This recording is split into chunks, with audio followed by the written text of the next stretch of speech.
Então, o tópico realmente é aplicar inteligência artificial na indústria farmacêutica.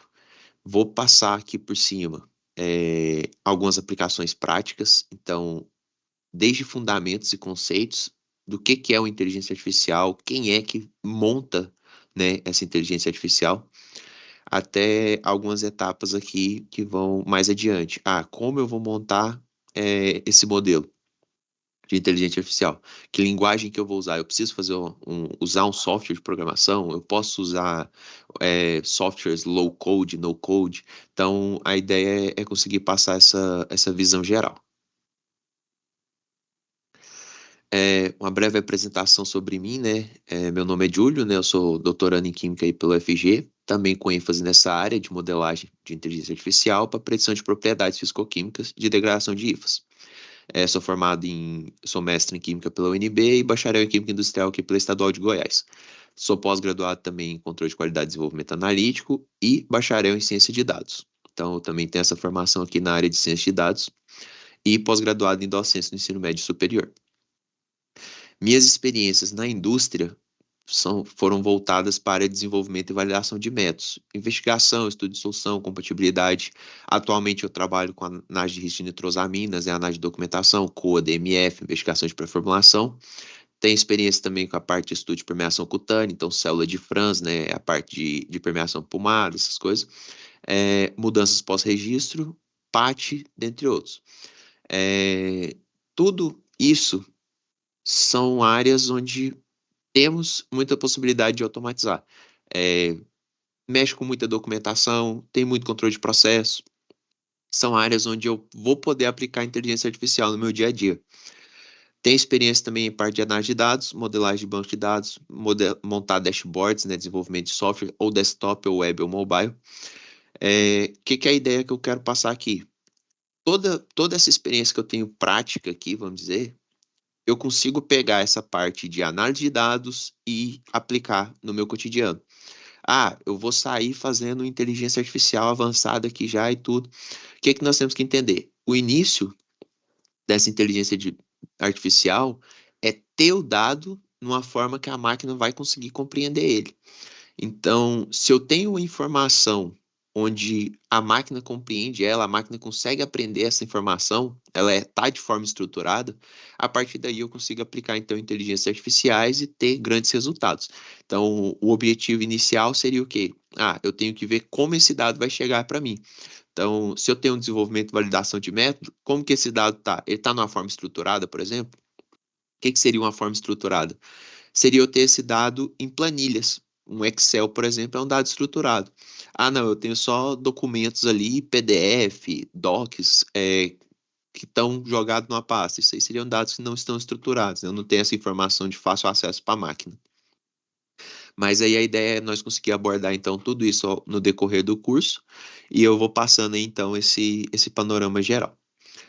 Então, vamos abordar um pouco de fundamentos de ciência de dados, aprendizagem de máquina, né? Como que é feito todo esse processo de aprendizagem de máquina.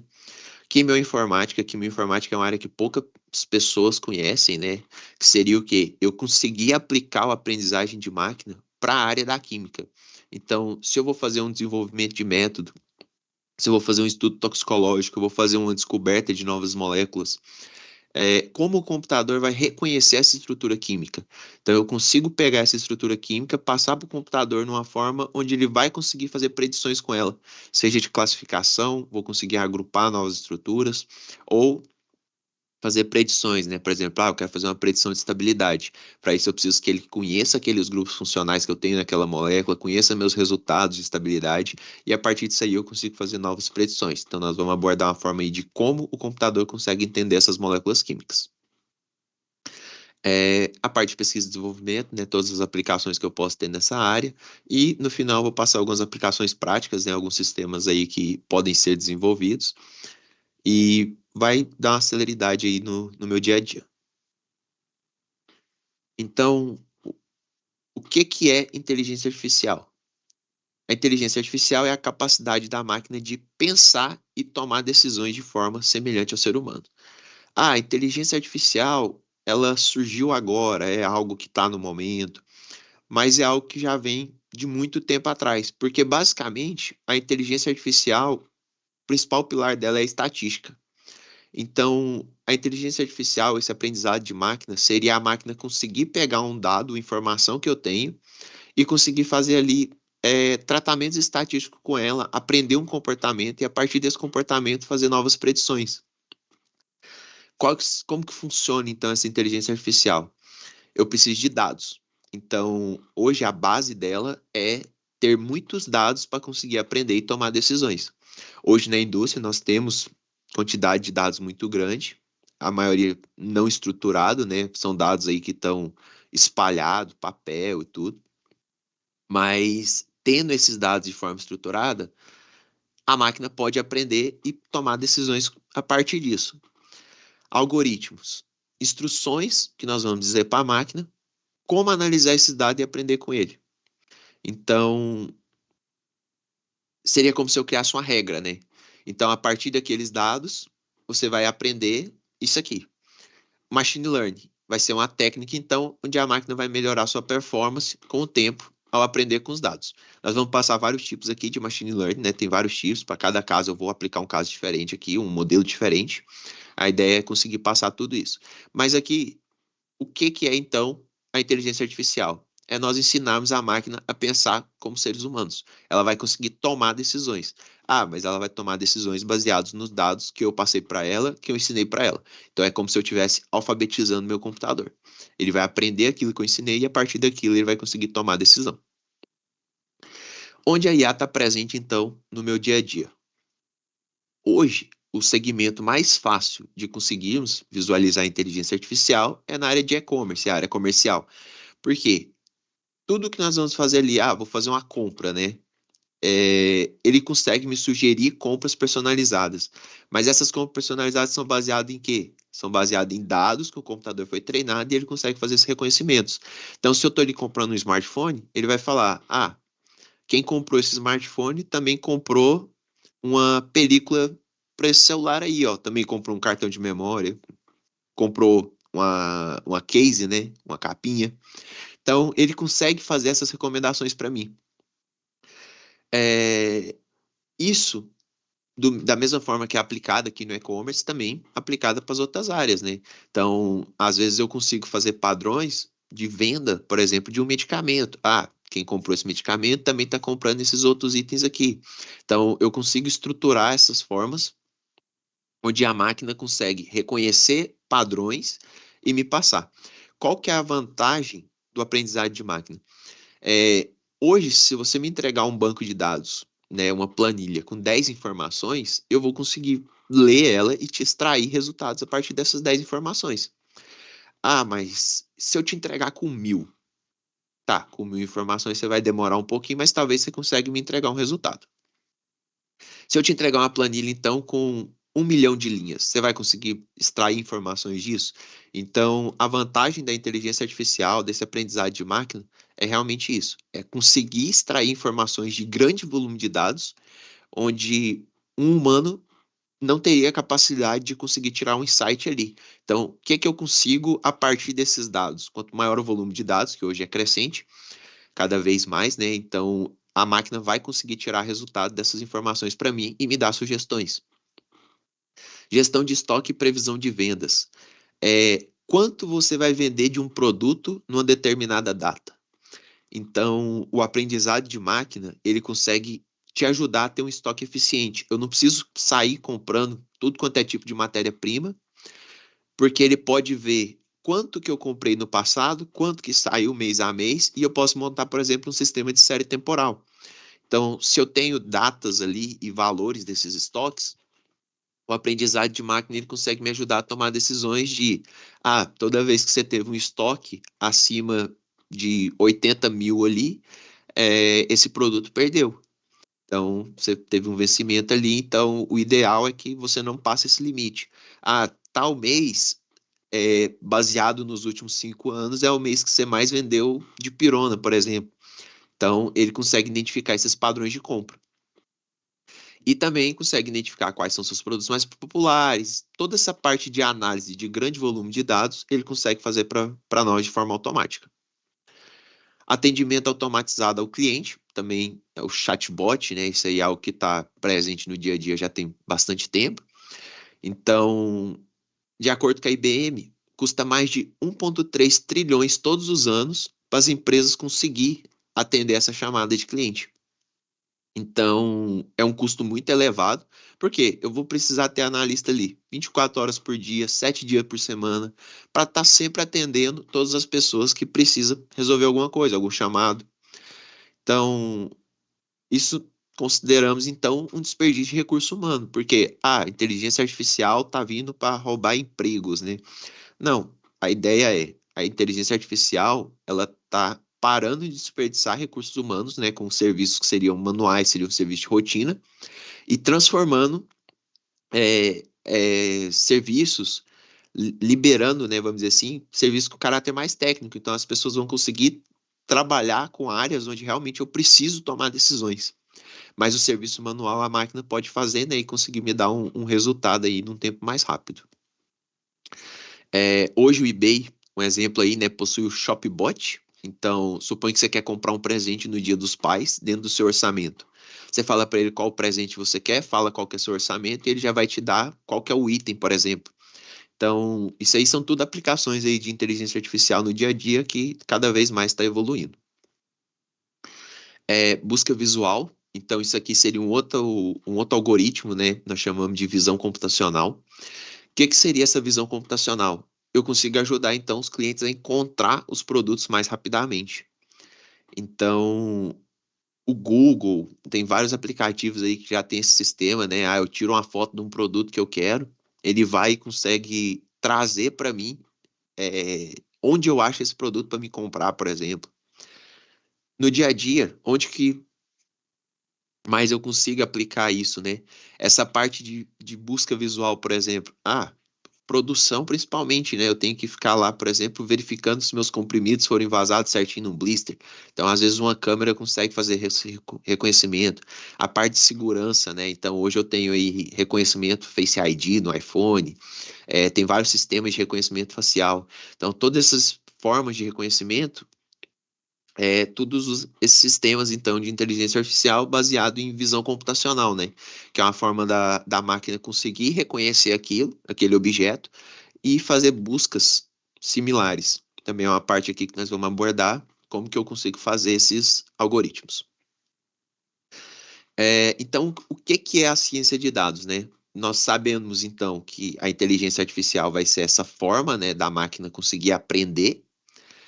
A ciência de dados é o processo onde eu consigo coletar esses dados, analisar e interpretar em grande quantidade. Então, eu consigo tirar insights ali daqueles dados.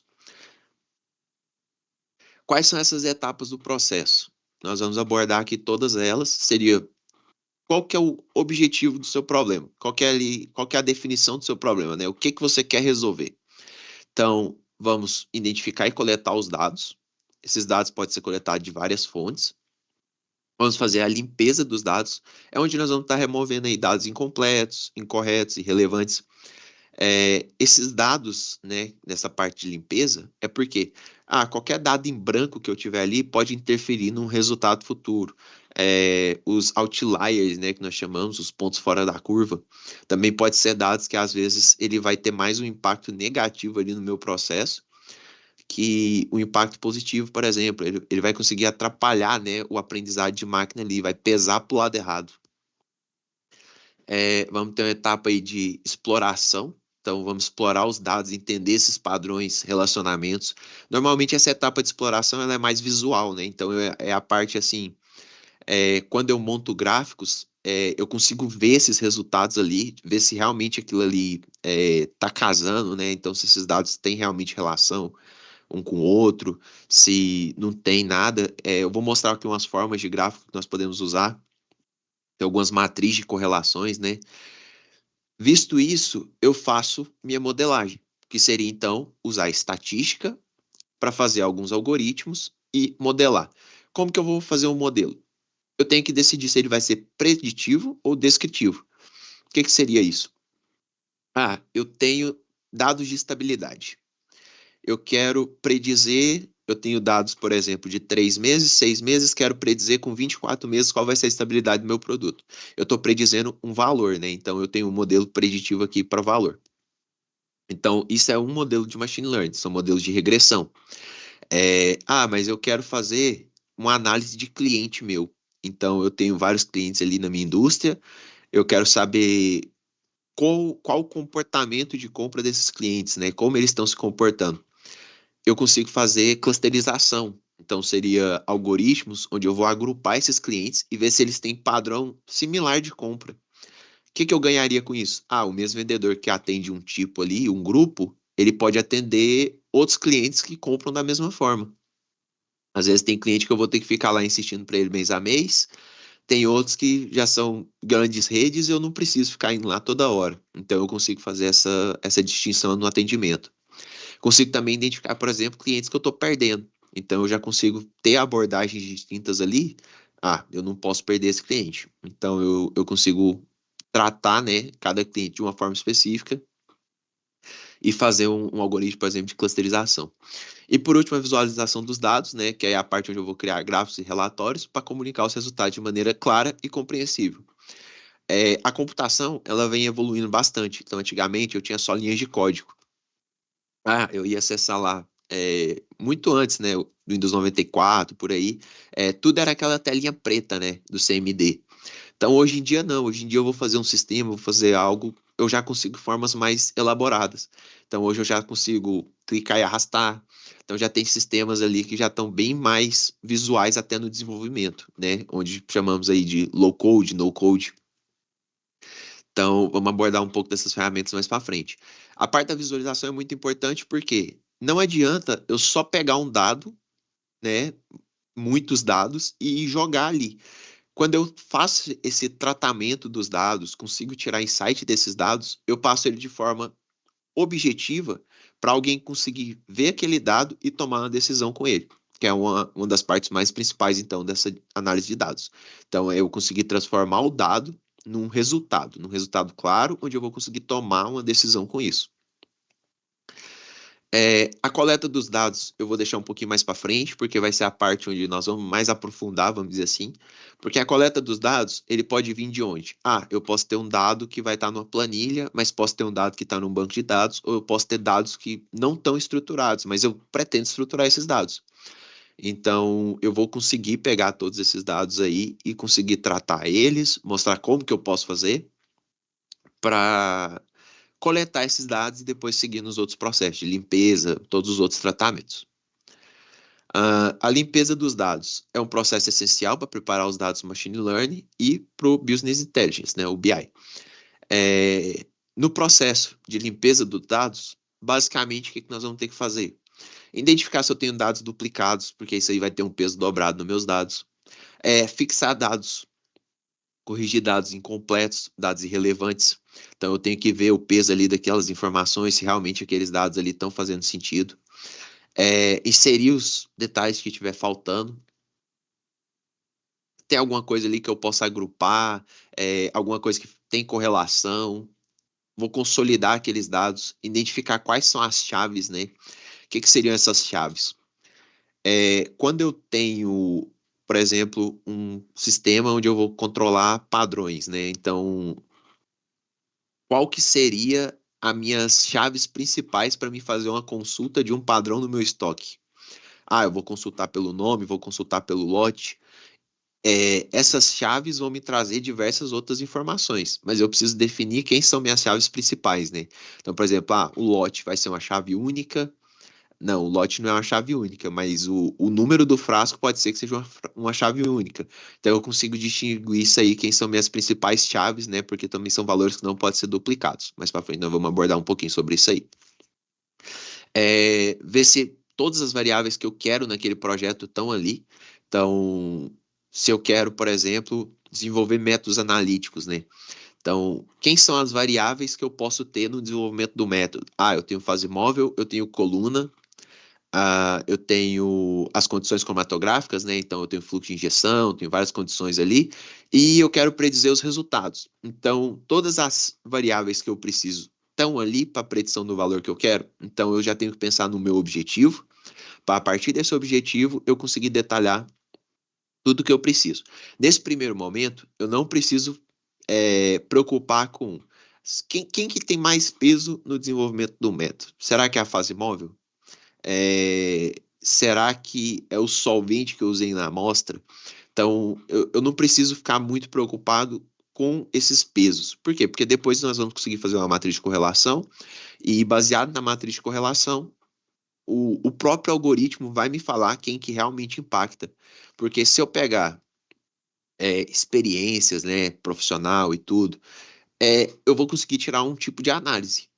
Se eu pegar 10 dados de desenvolvimento para aquela estrutura, eu consigo tirar outro tipo de análise. Mas se eu pego um grande volume de dados de desenvolvimento para várias estruturas e a máquina consegue aprender quais são os grupos funcionais que eu tenho naquela estrutura e ver todos os parâmetros que eu passo no desenvolvimento de um método, ela consegue montar um sistema, praticamente um quality by design, onde eu consigo fazer o quê? Ela consegue fazer aproximações aí e identificar realmente quem está pesando. Então, às vezes, uma abordagem mais simples assim, ela vai falar para mim: toda vez que você usou essa fase móvel, sua seletividade melhorou para esse tipo de grupo funcional com essa combinação de coluna. Então, ela consegue fazer esse tipo de predição, mas baseado num conjunto de dados históricos. Basicamente, seria fazer então toda essa limpeza, né, dos dados aqui, correções, conversões, dados onde eu vou mostrar mais para frente que os dados, quando eu vou estruturar ele, né, vou fazer essa limpeza. Então, o lote, eu recebo texto. Então, todos os dados que eu tenho ali, eu tenho que manter ele num padrão de texto. Se eu tenho um número que ele é decimal, eu preciso manter ali todos os números naquele padrão decimal. O número real também. A máquina, vamos dizer assim, ela é muito inteligente depois que ela está treinada.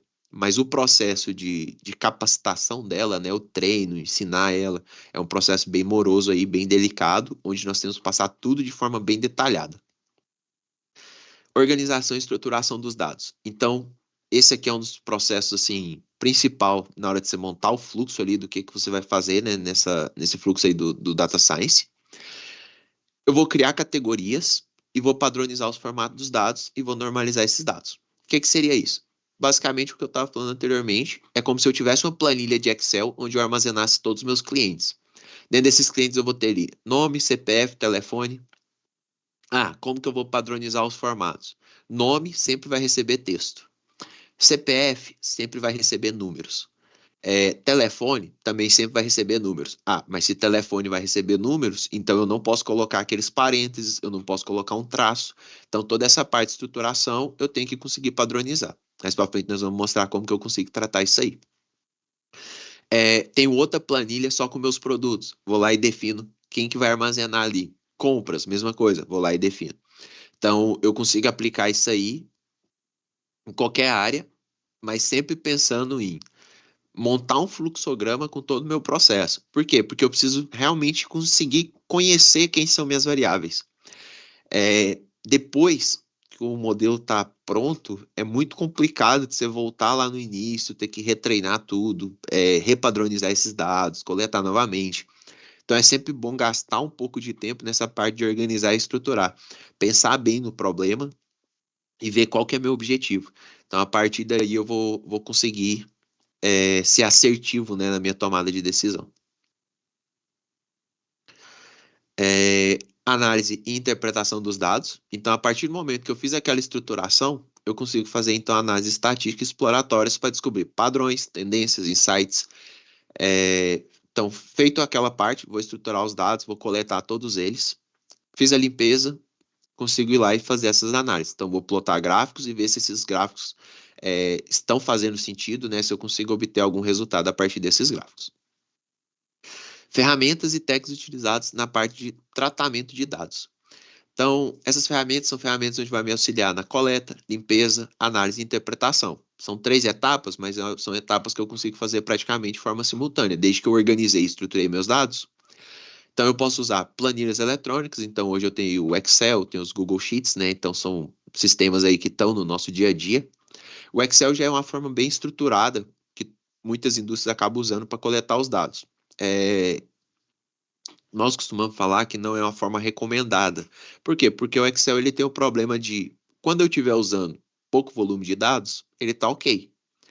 A partir do momento que eu começo a escalonar esses dados, a planilha vai começar a ficar pesada, muitas pessoas usando simultaneamente, eu não vou conseguir ter esse suporte. Então é onde nós acabamos partindo para os bancos de dados relacionais, né? Que aí são onde a maioria dos sistemas, os softwares usam, que é o Postgres, SQL Server. Ah, mas esses dois sistemas são sistemas pagos, né? Vamos dizer assim. O Postgres não, porque eu posso armazenar ele num servidor local, qualquer computador, né? Eu posso instalar ele aí. O SQL Server é um serviço da Microsoft. E eu tenho o SQLite. O SQLite, ele é um banco de dados local e gratuito, mas para frente eu vou abordar um pouco dele, porque no desenvolvimento inicial ali, para um aprendizado, ele é uma boa opção. Ele é um sistema onde eu posso colocar ali na minha rede, vários usuários podem usar simultaneamente. Ele faz consulta rápido, então eu não tenho esse problema do Excel, né, de ficar pesado futuramente. Mas ele tem algumas limitações ali que eu vou abordar depois. Linguagem de programação, eu posso fazer toda essa parte de coleta, limpeza, análise dos dados com o Python ou com o R, né? O R é um software estatístico bastante utilizado aí para análise de dados. O Python ele é uma linguagem de programação que vem crescendo muito. O porquê desse crescimento, né? Ele é uma linguagem muito fácil e intuitiva. Então, o Python, a forma que eu penso é praticamente a forma que eu vou escrever e vou estar passando ali para a máquina. Ela não é uma das linguagens mais rápidas, mas hoje ela é uma linguagem que vem sendo bastante utilizada. Com isso, eu tenho muita coisa que já está desenvolvida, já está pronta, né? Então eu tenho essa facilidade. As linguagens de programação normalmente têm bibliotecas, né? O que seriam essas bibliotecas? Supõe que eu vou fazer alguns cálculos de álgebra.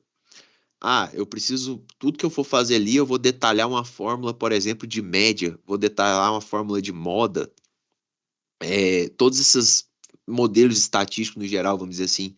Não, eu posso importar uma biblioteca, no caso, por exemplo, de álgebra, eu posso importar o NumPy. É uma biblioteca onde eu vou conseguir tratar de forma rápida toda a parte de álgebra. Ah, eu quero fazer uma média. Eu não preciso ir lá e detalhar uma fórmula de uma média. Eu posso importar essa fórmula que já está pronta e só passar os valores que eu quero. Mesma coisa na parte de planilhas, né? Então, como nós vamos trabalhar muito aí com Excel, vamos trabalhar muito com banco de dados, a maior parte dos nossos dados, então, vão estar em tabelas. A principal ferramenta hoje para trabalhar tabelas é o Pandas, né? O Pandas é uma ferramenta que cresceu bastante aí por essa facilidade. Então eu consigo pegar tabelas ali, tirar visualizações rápidas dela. Então, eu quero saber os valores máximos de uma coluna, eu quero tirar médias de outras colunas. Então, com o Pandas eu consigo ter essas visualizações muito rápidas ali desses dados e conseguir tratar esses dados também de forma rápida. A partir do momento que eu visualizo um dado do Pandas ali dentro do Python, eu consigo falar para ele, por exemplo, esse dado que você está me passando, tem algum dado nulo numa coluna específica? Ele já me retorna isso. Eu quero resolver esses nulos. Eu não preciso sair em 1 milhão de linhas, linha a linha, para poder resolver esse dado nulo. Eu consigo ir lá e já resolvo. O Excel eu conseguiria também ter filtros, né? Eu tenho aí PROC-V. O Excel ele é uma ferramenta bem robusta, mas ele acaba pecando aí conforme eu tenho o escalonamento desses dados, o crescimento desses dados, ele vai ficando uma ferramenta bem pesada. Visualização de dados. Eu trouxe 3 ferramentas aí, são muito grandes, vamos dizer assim, né, muito usadas. O Power BI é uma das principais ferramentas hoje para fazer essa visualização de dados. Eu gosto muito do Power BI porque ele consegue fazer o link direto com o seu banco de dados relacional e com as suas planilhas. Então, ele é um sistema fácil de visualização. Se eu quero plotar meus dados e eles já estão estruturados, né, eu já fiz todo aquele processo de coleta, então eu consigo vir aqui no Power BI, por exemplo, só linkar ele com o meu banco de dados e automaticamente ele já vai conseguir trazer aqueles dados e facilmente eu vou criando vários modelos diferentes. Matplotlib acaba sendo um pouquinho mais complicado por questão de programação mesmo. Então eu vou lá, é uma biblioteca do Python também, própria para você plotar esses gráficos. Então eu vou conseguir tirar esses mesmos insights que eu faço, por exemplo, no Power BI, eu vou conseguir fazer também no Matplotlib, plotar vários gráficos diferentes. Qual a vantagem dessas bibliotecas Python, né? Uma linguagem de programação que nós vamos abordar bastante aqui para frente. Eu posso ir na documentação Então, eu quero saber quais gráficos eu posso fazer no Matplotlib. Eu posso ir na documentação dele, lá vai ter vários modelos de gráficos, e eu tenho o código escrito lá. Eu posso simplesmente copiar aquele código, trocar só pelos meus dados, né? E ele também vai fazer esse plot aí para mim. Outra ferramenta bem pouco conhecida é o Metabase. O Metabase eu consigo fazer da mesma forma do Power BI, né? Ele também é uma ferramenta paga, né? Assim como o Power BI. Power BI ele é gratuito desde que você não faça a publicação, né? Então, se eu tenho um arquivo na máquina, várias outras pessoas conseguem abrir, né? Ele passa para a versão profissional quando eu faço a publicação.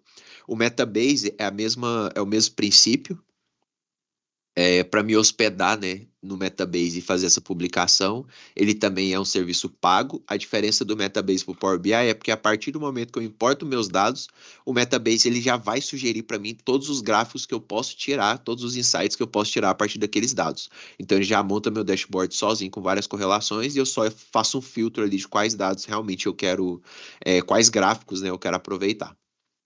O Matplotlib todas as extensões, né, do Python têm a vantagem de ser gratuitos, né?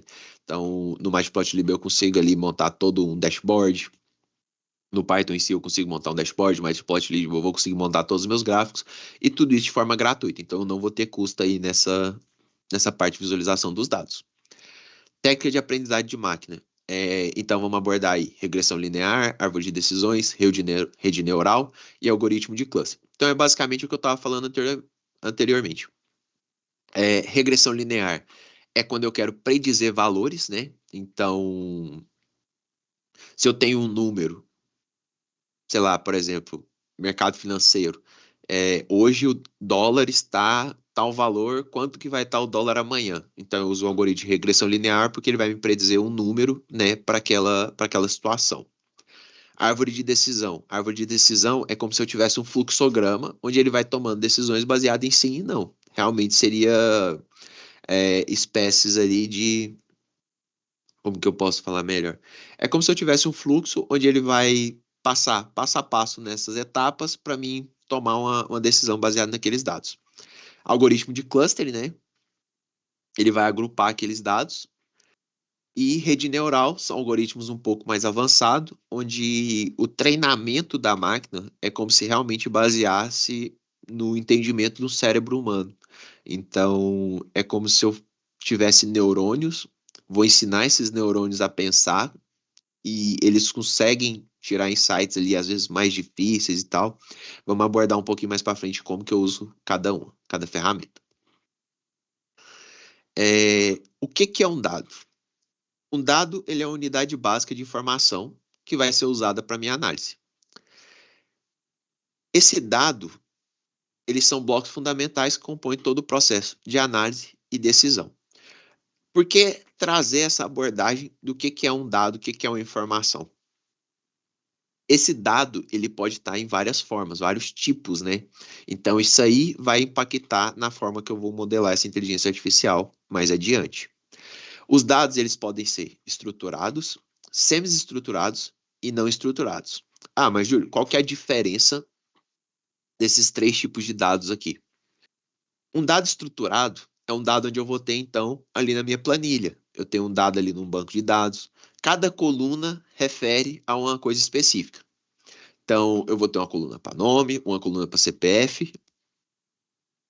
Eu consigo identificar ali o que está em cada coluna, né? Por isso nós chamamos de dado estruturado. Um dado não estruturado. O que seria esse dado aí não estruturado? Facebook, Google, Twitter, YouTube, Instagram, coisas que estão tá ali no nosso dia a dia. Esses dados, a partir do momento que eu posto uma foto, é como se eu tivesse uma caixa, né? E todas essas informações estão sendo despejadas ali dentro daquela caixa. Eu tenho uma chave que vincula aquela informação, mas eu não sei o que é aquela informação, o que é aquele tipo de informação. Então é realmente um dado desestruturado, é um dado tipo desorganizado, né? Então eu tenho essa mistura.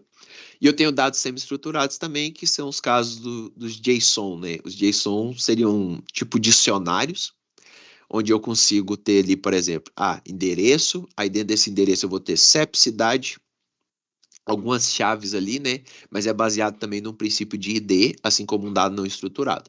Então, eu tenho essas três formas de dados aí.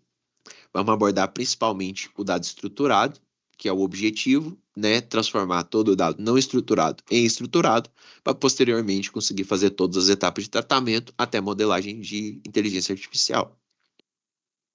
Então, a principal diferença aí dos dados estruturados e não estruturados, um estruturado eu consigo exibir ele em linhas, colunas, né, banco de dados relacional. Eu vou ter definido o que são números, o que são datas, o que são textos, né, caractere. Um dado não estruturado, ele não pode ser exibido em linha, coluna, por exemplo. Eu vou ter imagens, áudios, vídeos, arquivos de texto, PDF. Isso aí são dados não estruturados, são dados onde o computador não sabe o que eu tenho naquele arquivo. Eu preciso fazer um processamento naquele dado para conseguir tirar uma informação. Estimativa hoje da Gartner é que 20% dos dados corporativos estão na forma estruturada, os outros 80% estão na forma não estruturada. Isso aqui acaba sendo um desafio muito grande, né, para o processo de ciência de dados, porque eu não consigo tirar insights, tirar informações de dados não estruturados. Então aí entra o processo de pegar esses dados desestruturados, conseguir fazer eles ficarem na forma estruturada, para a partir daí eu conseguir tomar minhas decisões e melhorar aí, automatizar funções, né, no dia a dia. Os dados estruturados, ele requer pouco armazenamento, porque ele está numa forma ali onde o computador reconhece, né, cada caractere. Esses bancos de dados relacional, ele ocupa um espaço menor do que arquivos de imagem, áudio, vídeo. E também eu consigo gerenciar e proteger com soluções mais fáceis. E um não estruturado é mais difícil de eu conseguir fazer todo esse gerenciamento. Então aí uma visão aí de dados, né, que são gerados anualmente. Só para trazer uma visão geral, hoje a cada dia mais de 2,5 exabytes são criados e esse número praticamente dobra a cada 3 anos desde 1980. Hoje aí pelo gráfico nós estamos na casa aí chegando nos 200 zettabytes. Aí o que seria então um zettabyte, né? Hoje nós estamos acostumados aí muito com giga e terabyte. Ainda passa aí o pentabyte, exabyte e o zettabyte por último aí. Quantidade de dados muito grande. E hoje um ser humano não tem capacidade para conseguir pegar esses dados na mão e sair analisando. Então aí vem o nosso grande aliado, né, que seria as inteligência artificial, onde eu consigo pegar e ensinar regras para ela. Mas para isso, meus dados precisam estar na forma então estruturada. Hoje, mais de 80% dos dados então são não estruturados, né? São coletados pelas organizações e o nosso objetivo aqui realmente é pegar esses dados não estruturados e passar para essa forma estruturada. Big Data. O que seria o Big Data? Então, com o passar do tempo, né, esses dados só vêm crescendo. Então, esse conjunto de informações presentes nos meus servidores, empresas, que pode ser acessado e interligado entre si, é o que chamamos então de Big Data. Ou seja, tudo que está disponível na rede mundial de computadores e pode ser acessado remotamente. O Big Data foi surgindo com o passar do tempo, com o grande volume de dados que começou a ser armazenado. Então, eu preciso de tecnologias hoje para conseguir armazenar esses dados e também processar esses dados, né? Se eu tenho um volume de dados aí considerado baixo a nível computacional, no meu computador de casa mesmo eu vou conseguir fazer vários trabalhos aí, vou conseguir processar esses dados, vou conseguir tirar insights deles. Mas se eu for processar um dado, por exemplo, eu vou pegar uma empresa aí que é multinacional. Se eu pegar uma planilha de compras e vendas dela, vai ser dados muito grandes que eu não vou conseguir, por exemplo, no meu computador pessoal, rodar ele, até abrir uma planilha. Imagina que fosse um Excel. Um Excel com 10 milhões de linhas, 100 milhões de linhas. Meu computador não vai conseguir rodar isso, né? Aí o Big Data, então, eu vou ter máquinas específicas depois para conseguir tratar ele. Então, eu vou conseguir ter máquinas aí, por exemplo, como a AWS, né? A Amazon, a Azure da Microsoft. Então, são serviços que hospedam máquina e me emprestam máquina para me conseguir fazer não, ter esse poder computacional. Qual que é a história do Big Data? Apesar do termo Big Data ser relativamente novo, A premissa de reunir esses dados e armazenar essas informações é consideradamente antiga, né? Então, antigamente eu já tinha aí bibliotecas, um grande volume de dados, considerada aí forma não estruturada, né? Então, eu tenho livros aí, milhões de dados escritos, né, em papel, onde o computador não consegue ter acesso a essas informações hoje. Basicamente, estruturar um dado seria eu pegar essas informações, colocar alguém para digitar tudo isso e passar para um computador, ou alguém vai escanear todas as páginas ali e o computador vai começar a entender o que está escrito. Isso seria um processo, por exemplo, de estruturação de dados. Um dos desafios do Big Data seria a análise em tempo real de grande quantidade de dados. Aqui na direita são imagens, por exemplo, de clusters, né? Então são máquinas aí usadas pela Microsoft, usadas pelo Google, onde eles disponibilizam então esse serviço que nós podemos contratar. Então, eu não tenho, por exemplo, uma máquina onde eu vou conseguir rodar os dados da minha empresa. O que que eu faço? Eu posso ir lá num serviço desse da Microsoft, ou do Google, ou da Amazon, e contratar um pedaço da máquina deles. Então, eu consigo rodar na máquina deles e conseguir hospedar lá então. Então, mas a premissa do Big Data, então, é conseguir essa análise em tempo real de grande quantidade de dados. Os dados aí, desde o início da humanidade, está sendo só armazenado, né? Então, nosso objetivo agora é conseguir pegar esses dados, e tomar decisões com eles de forma que a máquina consiga me ajudar, né? Eu não, de forma manual, nós não vamos conseguir tirar informação, aprender tudo isso, né? Então, a máquina, até o chat GPT, né, que vem surgindo aí, ficando mais forte a cada dia. Se eu quero alguma informação, eu posso, antigamente, vou aprender programação, né? Júlio, vou aprender Python. Eu vou lá, antigamente eu tinha que pegar uma documentação de uma biblioteca e estudar aquela documentação para conseguir fazer um código funcionar. Hoje eu posso ir lá no chat GPT e falar para ele, como funciona o Pandas. Ele já vai me trazer como que eu vou conseguir ler um arquivo de Excel, como que eu consigo visualizar esse arquivo e vários outros tratamentos que eu precisar ali. Então ele consegue me trazer. Algumas premissas aí do Big Data, né? Então, é o grande volume de dados que são gerados em ambiente diferente, né, com relevância para tomada de decisão. Variedade de dados, então eu tenho diversos tipos e fontes de informação. A velocidade que esses dados são gerados, capturados, armazenados e processados. Então, o Big Data ele vem para conseguir coletar todos esses dados, armazenar eles e também processar eles em tempo real ou próximo a isso, né? Veracidade das informações, então temos que ter ali confiabilidade dos dados. Valor, então esses dados devem ter valor comercial e trazer benefícios reais. E variabilidade, descrever então o fluxo de dados, nem sempre é regular e pode variar de acordo com as condições do momento. São algumas premissas do Big Data. Esse gráfico aqui do lado é basicamente a nossa situação hoje, vamos dizer assim, né? Pega aqueles exemplos daquelas bibliotecas gigantes lá. Informação que temos, né? O que que nós conhecemos do assunto. É a pontinha do iceberg ali, o topo da pirâmide. Informações que nós não temos. Nós sabemos que está lá, mas eu não conheço o que está lá. Informação que não sabemos que temos. Isso aí eu realmente vou conseguir conhecer quando eu for ver, né, todo esse processo. Aí eu começo a ver, eu sei que eu não tenho essa informação, mas aí eu não tenho esse conhecimento, mas quando eu começo a aprender aquilo, eu vejo que eu tenho muito mais coisa ali que eu não sabia que eu tinha. Então, quando eu faço essa estruturação aí, eu consigo realmente ter a visão completa desses dados. É, com o decorrer do tempo, então, tivemos um grande volume de dados, crescendo e tudo, surgiu a ciência de dados, que é esse processo de coletar os dados, analisar os dados. Mas quem faz isso? O profissional responsável por isso, então, é um cientista de dados, né? Então, ele é um profissional que ele tem a capacidade, né, de um conhecimento ali estatístico e matemático para fazer diversas aplicações em diversos campos científicos. Então, ele consegue pegar qualquer tipo de dado, consegue fazer aquele tratamento e tirar resultados a partir daquilo, né? O que um cientista de dados faz? Ele resolve problemas complexos de dados com sua forte expertise em certas disciplinas científicas.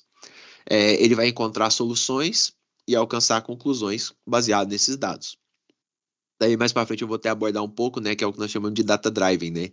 É o pensamento orientado a dados. É uma forma que nós temos que, vamos dizer assim, que viver, né? Então, dentro da indústria, se eu quero tomar uma decisão, essa decisão é orientada a dados, ela vai ser uma decisão mais assertiva. O cientista de dados ele é responsável por pegar aquele dado bruto, né, um dado de uma forma que poucas pessoas vão conseguir compreender ele, porque se eu tenho uma caixa com um monte de coisa lá dentro, cada um que passar ali vai ter que pegar e vai ter que analisar por si só. Então, o cientista de dados ele vai pegar aqueles dados, vai organizar eles e vai transformar numa forma visível para você tirar um objetivo. Então, esse dado vai ser muito mais útil do que um dado bruto, por exemplo. Então, eu falo para você já o resultado daquele dado de uma forma visual, onde você vai conseguir ver aquele dado e vai conseguir tirar um insight rapidamente e tomar uma ação. O que seria o data driving? O data driving é uma forma de eu agir no dia a dia, é o que eu estava falando. Seria literalmente um pensamento orientado por dados. Todas as minhas tomadas de decisões, quando elas são feitas por dados concretos e confiáveis, eu consigo obter uma vantagem nisso. Meu negócio vai ter um crescimento mais saudável, eu vou ter vantagens competitivas. É, Por exemplo, vou trazer alguns casos aqui, voltado, por exemplo, para a indústria farmacêutica. Eu tenho vários produtos no meu portfólio e eu defino preços para esses produtos, mas eu posso fazer um estudo, por exemplo, de elasticidade de preço. O que seria um processo de elasticidade de preço? Quanto eu posso aumentar minha margem de lucro sem perder na minha venda? Então, baseado nas minhas vendas e vendas dos meus concorrentes, o preço dos meus concorrentes, eu consigo saber ali, eu estou aumentando o preço desse produto, eu perdi em venda, mas quando eu abaixei o preço aqui, melhorou minhas vendas. Esse produto aqui, ele não é elástico, então se eu subir ou abaixar o preço, ele vai vender da mesma forma, né? Tem produtos que a marca são forte, então vai acontecer isso. Mas eu consigo tomar decisões orientadas por dados. Então, se as minhas decisões são baseadas em dados, eu quero saber quanto eu preciso desse produto no meu estoque.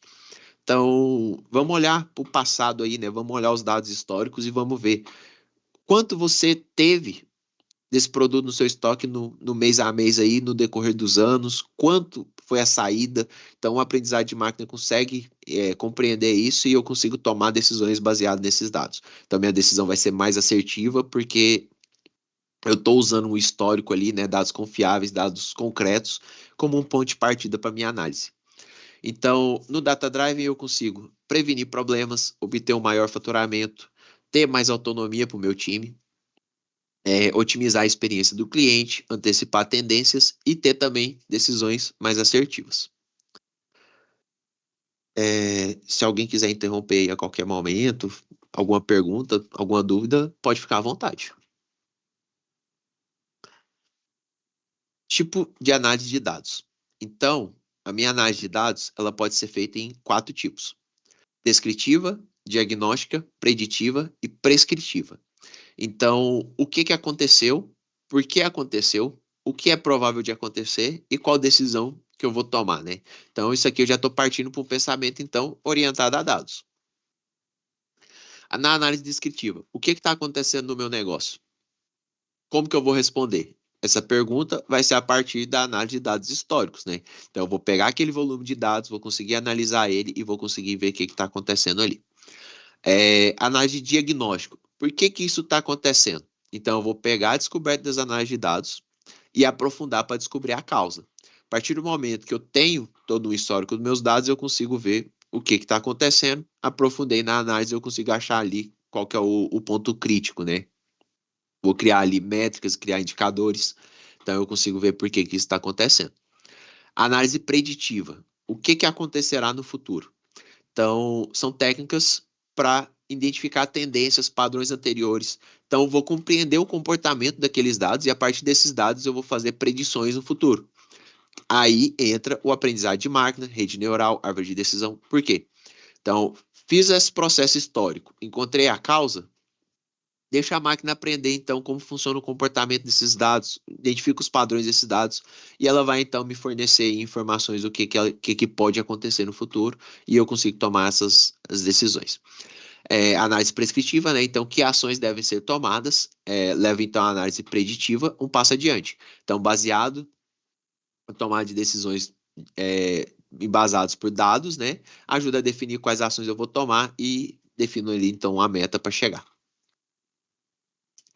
Então, aqui um exemplo, né? Então, análise descritiva seria venda nos últimos anos, por exemplo, de carro.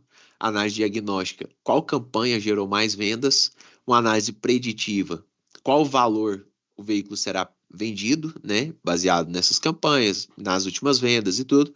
E eu consigo fazer, então, análise prescritiva, por exemplo, uma aprovação do crédito do cliente. Ou se não, imóveis também, mesma coisa, mais vendido, qual fator impactou as vendas durante a pandemia, qual imóvel recomendado para cada perfil de cliente e aumento de verba nas melhores campanhas de geração de leads, por exemplo. Essa parte de ciência de dados também acaba sendo muito usada no setor de marketing também, principalmente, né, que eu consigo ter muita economia no marketing, otimizando qual cliente que eu vou chegar, então, qual a forma que eu vou abordar esse cliente, então conseguimos ter um ganho muito grande ali no aprendizado de máquina. Aqui, um pouco das aplicações, né, da ciência de dados. Então, ali no setor de viagens, né, eu consigo ter preço dinâmico, predição de atraso de voos. Na área de saúde, predição de doenças, eficácia de medicamentos. Vendas, oferta de desconto, previsão de demanda, né, eu consigo entender se meus produtos estão tendo demanda ou não.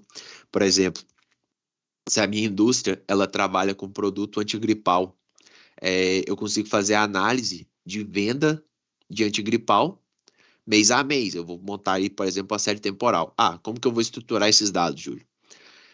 Pego todos os meses do ano aí, de janeiro a dezembro. Coloco nessa planilha lá quanto que você vendeu de produto para gripe. Janeiro eu vendi 100 produtos, fevereiro eu vendi 200 e por aí vai. Tem alguns bancos de dados abertos do governo, né, DataSUS e tudo, que tem alguns dados lá, por exemplo, informações de casos de gripe, mês a mês. Consigo fazer uma correlação desses dados de gripe com as minhas vendas. Será que está batendo isso aí? Então, realmente, quando teve mais casos de gripe, eu vendi mais produto antigripal, eu consigo tirar insights dessas informações. Visto qual mês eu estou vendendo mais, eu consigo ofertar descontos ali, às vezes, impactar mais as vendas, ou no caso, nos vezes que eu estou vendendo menos, né, eu vou dar um desconto ali para alavancar a venda.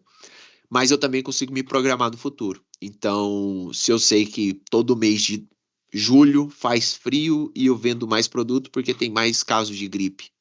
Então, isso baseado em dado histórico, eu consigo prever minha demanda.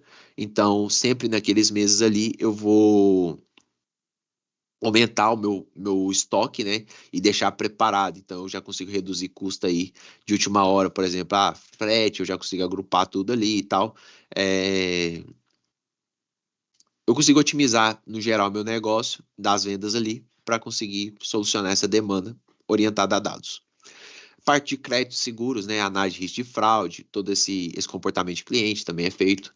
Indústria de automação, então carros autônomos, né, é um caso hoje aí que vem sendo muito desenvolvido pela Tesla, agora BYD e vários outros aí.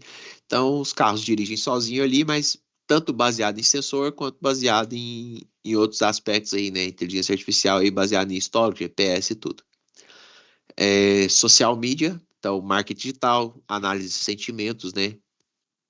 O computador cada vez mais o aprendizado de máquina tem ficado melhor, né? Então, um chat GPT, por exemplo, nós temos essa compreensão de semântica. O que seria isso? O computador ele consegue entender o sentido ali, então ele consegue fazer várias sugestões para cada tipo de abordagem, ele sabe como você está respondendo ele, então tem como aprimorar muito esse aprendizado de máquina. Marketing, né, predição de lifetime value do cliente, cross-selling, upselling, churn. Então eu consigo ver toda a parte ali de tempo de vida desse cliente, esse cliente, é o que eu tinha abordado anteriormente, a forma de eu abordar esse cliente, né? Quanto esse cliente costuma comprar de mim, o que eu posso fazer para aumentar as vendas desse cliente baseado, por exemplo, em outros clientes que são similares a ele e eu também consegui fazer, né? Quais ações eu vou tomar. Então, o sistema de clusterização aqui acaba resolvendo bastante para o marketing e eu consigo tirar bastantes insights disso. Então, basicamente aí, isso aqui seriam alguns conceitos prévios, né, para conseguirmos avançar aí. O que seria o data science? A união de negócio, estatística e computação. Então, eu consigo abordar essas três áreas, tomando decisões, obtendo ações, né, a partir de insights de dados. Então, eu consigo unir essas três áreas. Aí foi criado, então, o data science. Eu vou dar uma pausa aí rapidinho, só uns 10 minutinhos só para tomar uma água aí. Aí, se alguém tiver alguma dúvida, alguma coisa, pode ir interrompendo aí que nós vamos discutindo.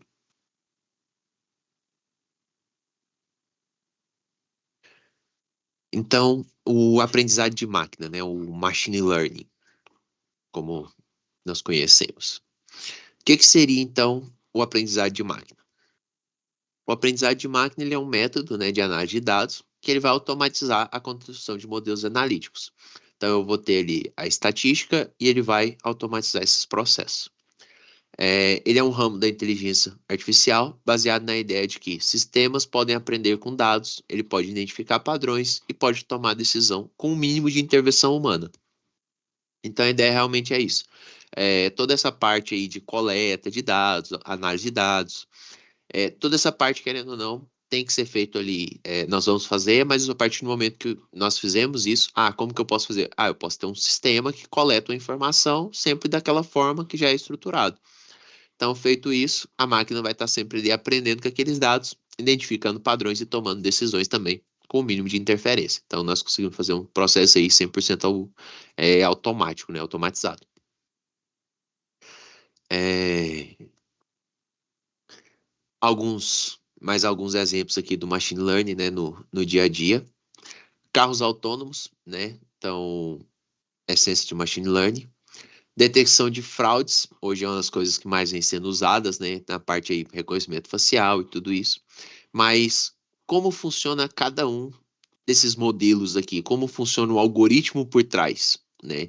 Que é o nosso objetivo para a construção de novos algoritmos, né? Entender como funciona a base desses sistemas. Qual a importância do machine learning? Então, hoje eu tenho crescente volume e variedade de dados disponível, processamento computacional ficou mais barato, né? Então, hoje o custo de um computador, armazenamento e tudo, é bem mais barato do que antigamente. Então, os primeiros computadores, quando lançou, era 126 MB de memória RAM, 40 GB de HD.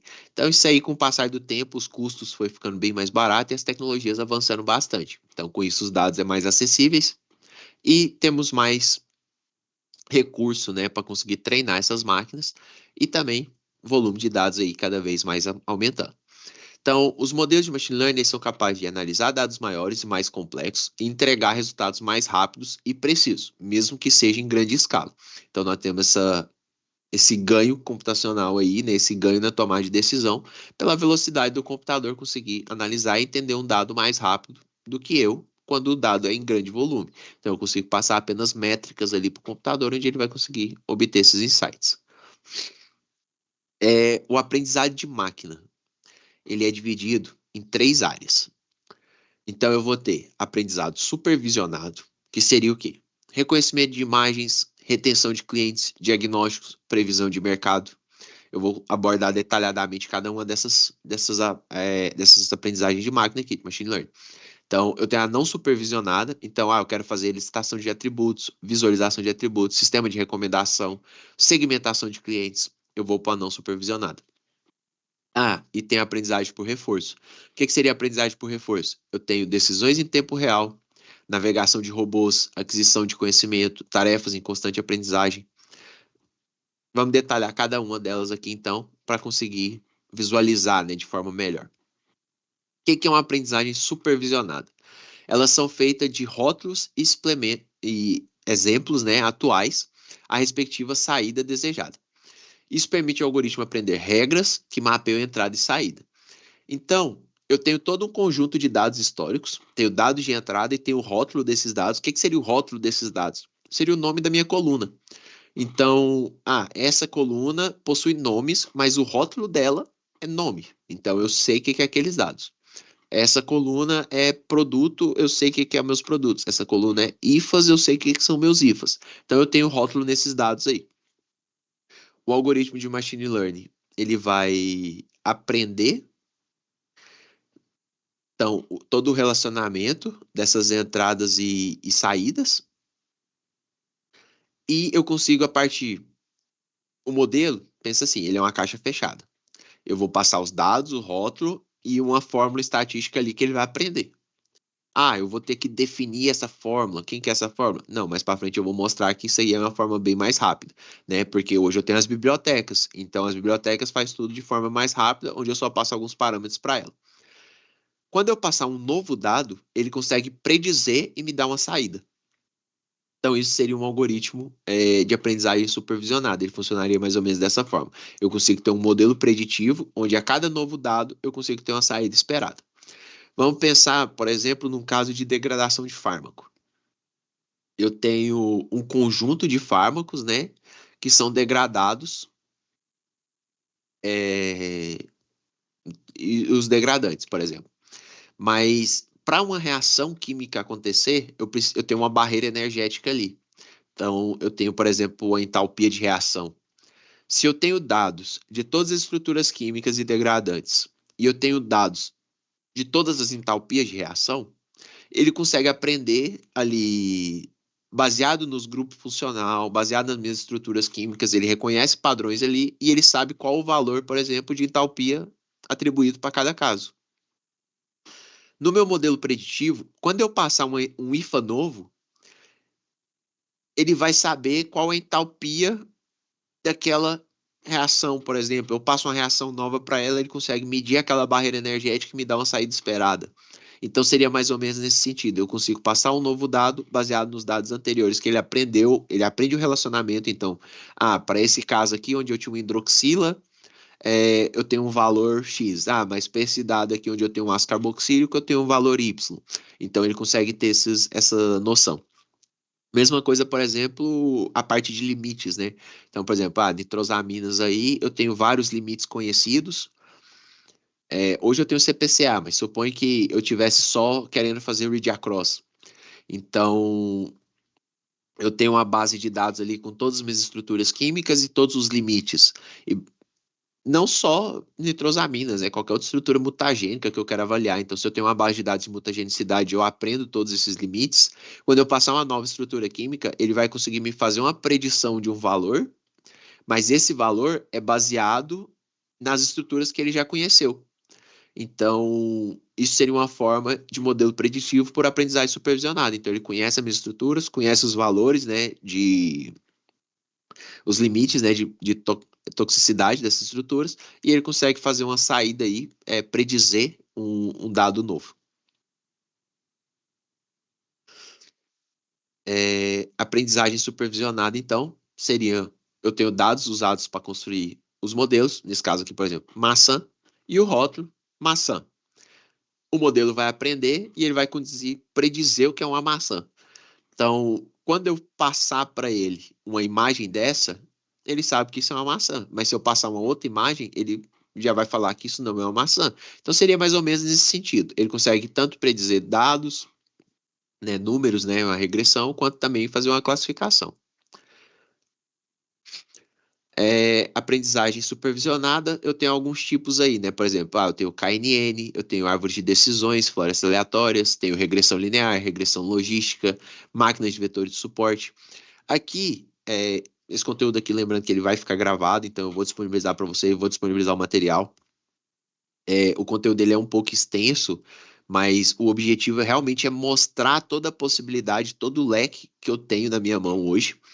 E como que eu posso utilizar? Porque hoje eu tenho umas formas de aprendizado mais rápido. Então eu consegui ali no ChatGPT e eu consigo aprender mais rápido como fazer uma aprendizagem supervisionada por KNN para tal tipo de informação.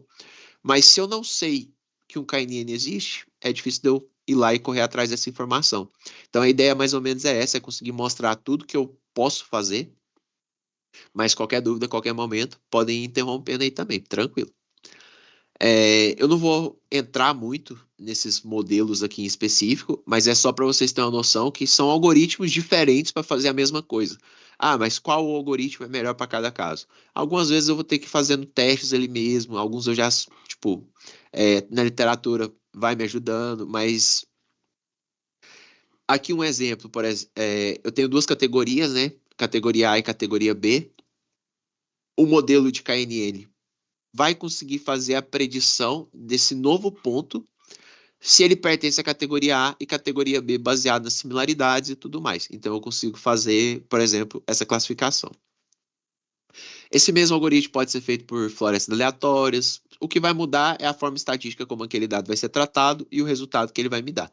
Normalmente, todo modelo de machine learning, ele gera um erro, né? Um Q quadrado. A partir desse erro, eu consigo saber se meu valor está sendo bom ou ruim. Ah, mas Júlio, como que eu vou fazer isso? Só para ficar mais claro, isso tudo aqui que nós estamos falando, supõe que eu tenho 100 linhas de dados. Eu quero aprender essas 100 linhas de dados. Eu vou passar 100 linhas no meu modelo? Não, eu vou passar 80. Então, o meu modelo vai ser treinado com aquelas 80. As outras 20, eu posso falar que é o meu grupo de teste. Então, o modelo vai aprender, né, todas aquelas 80. Quando ele aprender, ele vai conseguir predizer. Eu vou passar aquelas 20 sem os resultados para ele e ele vai predizer aquelas 20. Ele vai fazer um comparativo no final. Isso tudo ele faz de forma automática. Ele vai comparar aqueles 20. Baseado nesses 20, eu vou eu vou conseguir então gerar um erro, né, um Q quadrado. E esse erro, ele vai me dizer, por exemplo, a precisão do seu modelo está de 94%, a precisão do seu modelo está de 98%. Então, acima de 90% ali, relativamente, os modelos já são muito bons, né? Uma assertividade muito alta. E eu consigo, então, ter uma resposta desse modelo. Então, eu sempre vou conseguir pegar o próprio dado que eu tenho, fazer ele predizer ele, mas eu tenho o dado real. Então, baseado nesse dado real aí, uma pequena parte, né, do conjunto de testes, ele consegue predizer e me gerar um erro. Aí, baseado nisso, então, eu consigo avaliar. Meu modelo tá bom, meu modelo tá ruim. Então, é tranquilo isso. Aprendizagem não supervisionada. Os rótulos não são fornecidos e, portanto, o algoritmo pode encontrar sua própria estrutura de processamento de dados nas entradas. Por exemplo, ele vai encontrar padrões ocultos. Seria a mesma lógica do supervisionado, só que eu não tenho rótulo, eu não sei o nome daquele dado. Ele vai explorar os dados e ele vai entender os relacionamentos desses dados. E quando eu passar um dado novo, ele vai ser organizado ou agrupado da forma que ele melhor entender. Então, aprendizagem supervisionada, modelos preditivos, classificação e regressão. Não supervisionada, eu vou usar mais para agrupamento, associação e sumarização. Aqui, dois exemplos, né, do aprendizado, supervisionado e não supervisionado, onde ele faz esse agrupamento das estruturas. A aprendizagem não supervisionada, né? Ela funciona na forma de clustering, cluster hierárquico. Eu tenho algoritmos aí de caminhos, a priori, eclat, vários aí. O caminhos é um bastante utilizado. Na figura 1, eu tenho antes de utilizar o modelo de caminhos. Pensa naquele caso, por exemplo, vamos puxar para o lado químico, né? Então, eu tenho vários dados de mutagenicidade e eu quero agrupar essas estruturas químicas, por exemplo. O Caminhos ele consegue identificar padrões e fazer esses clusters. Mesma coisa, eu quero identificar padrões em clientes. Então, baseado nesses dados, ele consegue agrupar esses clientes de forma distinta. Produtos, né? Eu tenho um portfólio muito grande na minha empresa, onde eu quero montar sistemas, por exemplo, para predizer estabilidade. Então, a estabilidade de fármacos similares pode ser que seja da mesma forma, né? Compatibilidade IFA-excipiente. Se eu tenho todos os IFAs catalogados, com todos os excipientes catalogados, e resultados, por exemplo, de estabilidade dele, porque eu preciso de um resultado para saber se aquilo é bom ou ruim, né? Então, se eu tenho IFA excipiente e o resultado do bom ou ruim é a minha estabilidade, quando eu passar um novo IFA e novos excipientes, qual que vai ser meu nova estabilidade? Ele vai conseguir fazer essa predição para mim também. Então, aí são algumas coisas que nós podemos aplicar mais para frente. Então, já sei o que é uma aprendizagem supervisionada, sei o que é uma não supervisionada. O que é uma aprendizagem por reforço? Essa aqui é o que nós vamos acabar usando um pouco menos, mas seria o algoritmo vai interagir com o ambiente com um objetivo específico. Por exemplo, um robô jogando xadrez, ele tem que ganhar aquele jogo de você. Como que ele vai ganhar esse jogo? Ele vai fazer tentativa e erro. Então, ele vai jogar, ele perdeu, não ganhou a recompensa. Vai jogar de novo, perdeu. Até ele aprender todos os padrões possíveis e ele não perde mais para você. Perdeu. Ele vai aprender aquele padrão e na próxima ele ganha. Então, o algoritmo vai partir de chegar à solução mais otimizada para o problema por meio de repetidos erros e tentativas. Então, basicamente, seria um sisteminha de jeito. Você vai treinar o agente por meio de um sistema, né, de recompensa para determinar se as ações tomadas são válidas ou não. Ele aprende com os erros e acertos e no final é esperado que ele execute uma tarefa com maestria. O aprendizado baseado na experiência anterior. Suponho que nós vamos fazer um sisteminha aí, igual você tem anteriormente, por exemplo, de estabilidade, né? Na aprendizagem por reforço, se ele erra aquele valor, o, você passa o valor correto, no próximo chute ele já sabe aquele valor e com isso ele vai sempre aprendendo e tentando não errar mais, por exemplo. Seria mais ou menos essa lógica. Quando o computador está jogando, né, esses jogos onde jogamos com a máquina, o objetivo do computador é ganhar de nós. Então ele sempre vai aprender nosso movimento anterior com base em dados históricos e vai otimizar isso. Aprendizagem profunda. Aprendizagem profunda é um outro ramo do machine learning, né, que é um pouquinho mais complexo, que seria como que eu posso falar? É o deep learning, né? As redes neurais. Então, é um ramo onde eu vou usar a rede neural artificial para aproximar da inteligência humana. Então, é como se realmente eu tivesse neurônios e consigo gerar várias saídas desses dados.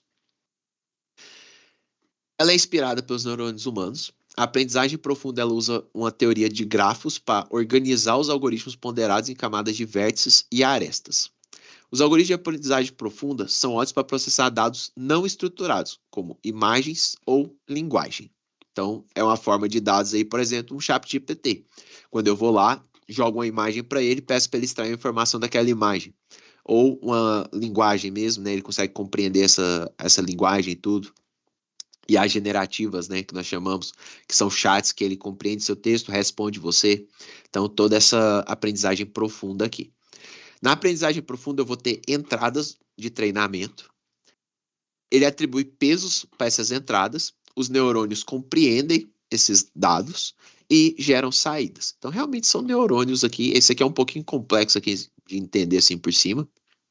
Mas eu vou tentar aprofundar aqui nos tipos dele, que aí vai ficar mais fácil de nós conseguir entender.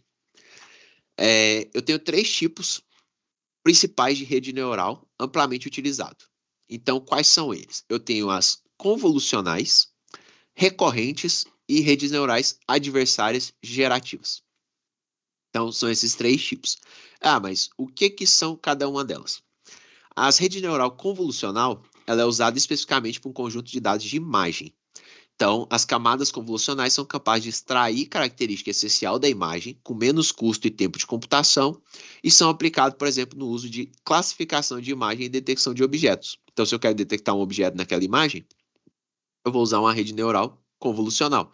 Então, aqui tem até um exemplo, né, a imagem ali de uma zebra, e ele vai retirando os pixels aí, né, chega ali na parte de classificação, onde ele vai conseguir compreender ali nos neurônios e gera os meus outputs, né, que é a minha distribuição de probabilidade. 0,2 é um cavalo, 0,7 é uma zebra e 0,1, por exemplo, é um cachorro. Então, baseado nessa imagem aí, ele consegue definir e classificar ali o meu objeto. Rede neural recorrente. Então, conexões de feedback são usadas para aprender padrões. As redes são aplicadas a situações em que o contexto resultante dos resultados anteriores é relevante para a previsão do próximo, né? Então ele sempre vai pegar um exemplo aí é a linguagem do processamento neural, né, que é o NLP, ou memória de longo prazo, que é o LSTM. Então, o computador ele lembra sequências anteriores para fazer previsão atual. Por exemplo, tarefas de tradução e geração de texto, ChatGPT, né? Então, ele sempre vai lembrar o que ele respondeu anteriormente e vai fazer previsões atuais. Também é usado em reconhecimento de voz e conjunto de séries temporais. A parte de reconhecimento de voz, então, ele aprende aquele padrão, quando ele ouvir novamente aquilo, ele vai sempre fazendo novas previsões. As redes neural adversárias gerativas, que seria o quê? Acasos o dado de treinamento suficientes podem não estar disponível. Então, eu não tenho dado ali treinamento suficiente para conseguir treinar esse modelo de inteligência artificial. Nesses casos, essas IA podem ser usadas para gerar dados semelhantes, imagens ou texto, ao dado de entrada fornecido. Então, esse aqui ele é dividido em duas partes. Ele é o gerador e o discriminador. O gerador ele tenta criar dados duplicados semelhante ao padrão original, e o discriminador tenta diferenciar entre os dados originais e os duplicados. Então, eles são treinados em paralelo. Então, basicamente, também são modelos mais complexos, né, que nós não vamos estar abordando muito aqui, mas são possibilidades futuras aí que, vou precisar aplicar em algum caso, eu consigo fazer o uso, então. Um que pode ser muito usado, por exemplo, é a parte de IA generativa, né? Que seria ali as redes LSTM e tal, para conseguir fazer, por exemplo, um chat GPT. Suponho que eu tenho muita documentação dentro da minha empresa. Um setor aí que hoje nós temos o CADIFA, né? Então, por exemplo, um DMF ele vem estruturado. Então, se eu quebro um DMF desse que é estruturado e passo para uma IA aprender ele, eu consigo extrair informações daquele documento, né? Eu consigo extrair informações daquele PDF. Hoje temos alguns sistemas de IA que funcionam assim. Então se eu passar 100 PDFs para ele, ele vai ter o conhecimento dos 100 PDFs. Mas e se isso fosse para RDCs? Eu poderia pegar, por exemplo, todas as legislações, ensinar todas elas para o meu computador, e a partir daí eu gero um chat onde eu posso perguntar, de acordo com a RDC tal, ou eu posso fazer isso, está de acordo com algum RDC? Aí ele vai falar, não, de acordo com a RDC tal, tal, você pode fazer isso, isso, isso, e pronto. Ou eu quero gerar um relatório de validação e estou com alguma dúvida em algum ponto. Eu posso perguntar para ele, ele vai falar, mas eu posso chegar num ponto onde ele também pode escrever um relatório de validação para mim. Então, se eu tenho uma grande quantidade de documentos ali que está sendo treinado, ele consegue ter toda essa capacidade. Então, eu consigo obter formas mais profundas, né, de aprendizado, onde eu consigo gerar relatórios, gerar texto. Tudo isso aí é possível. Aqui são duas formas, né? Uma rede neural simples, né? Onde eu tenho o hidden layer aqui, que são os meus neurônios, e minhas saídas, né? É como se fosse uma matriz multivariada. Eu tenho várias entradas e várias saídas. E eu tenho o deep learning, onde eu tenho vários neurônios, né? Seriam bem mais complexos. A forma de compreensão desses dados vão ser mais aprofundadas. E eu consigo ter várias saídas também da mesma forma.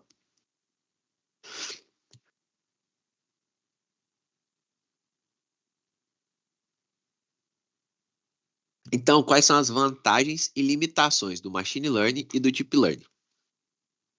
Uma vantagem significativa de modelos de aprendizado profundo é que eles podem produzir resultado em um período de tempo muito curto, ao contrário do alto período de treinamento necessário para o aprendizado de máquina, né, que é o machine learning. Os modelos de aprendizado profundo eles melhoram quando os dados aumentam, enquanto o desempenho do machine learning piora. Então, se eu tenho um volume de dados muito grande, o machine learning, às vezes, eu tenho um custo computacional muito grande. Então, o deep learning acaba sendo melhor para mim conseguir processar esse volume de dados. A rede neural também ela oferece flexibilidade na estrutura de entrada e saída, né? Então, é algo que falta no machine learning. E elas são capazes até de capturar relações espaciais e temporais entre os recursos. E o requisito de hardware para aprendizado profundo, ele é caro. enquanto a implementação de Deep Learning exige sim um conhecimento profundo. Então, isso aqui realmente é uma área um pouquinho mais aprofundada, mas eu estou trazendo uma abordagem geral. Modelo de Machine Learning é muito comum aí de usar no dia a dia, bem simples de fazer. Deep Learning acaba requerendo um conhecimento um pouco mais aprofundado. Depois do curso aqui, eu vou criar um grupo também, eu vou colocar todo mundo lá, porque aí qualquer dúvida, tô tentando fazer alguma automação, alguma coisa, vamos tirando dúvida lá, eu vou ajudando vocês, o que for preciso aí, eu sei que é um conteúdo bem denso mesmo, é um conteúdo bem específico, mas eu acredito que vocês vão conseguir tirar boas experiências daqui. Então, o aprendizado de máquina ele vai ser usado muito em automação de atividade empresarial. Já o aprendizado profundo é mais em análise de mídia social, né, bancos, onde os dados estão em volume massivo. A vantagem sobre o algoritmo de aprendizagem de máquina quando se trata de aprendizagem não supervisionada e por reforço. Então, aqui é só um modelinho, né, onde eu passo o input, ele faz a extração aí das minhas features, né, dos meus parâmetros, faz a classificação e gera um output. É um carro ou não um carro. E já o Deep Learning não. O Deep Learning, quando eu tenho uma aprendizagem não supervisionada ou por reforço, né, então ele sai na vantagem aí comparado ao Machine Learning, porque no Machine Learning eu tenho os rótulos. Então, já é bem estruturado, ele consegue tratar muito bem. Mas quando eu não tenho esses rótulos, o Deep Learning acaba sendo uma melhor solução, ele consegue tirar insights melhores desses volumes de dados. Então, quais são os processos aqui no Data Science? Vamos seguir aí mais ou menos até umas 11h10 por aí nós dá uma pausa para o almoço. Aí mais ou menos 12h40 por aí nós retornamos. Se alguém tiver alguma dúvida, pode ir interrompendo aí.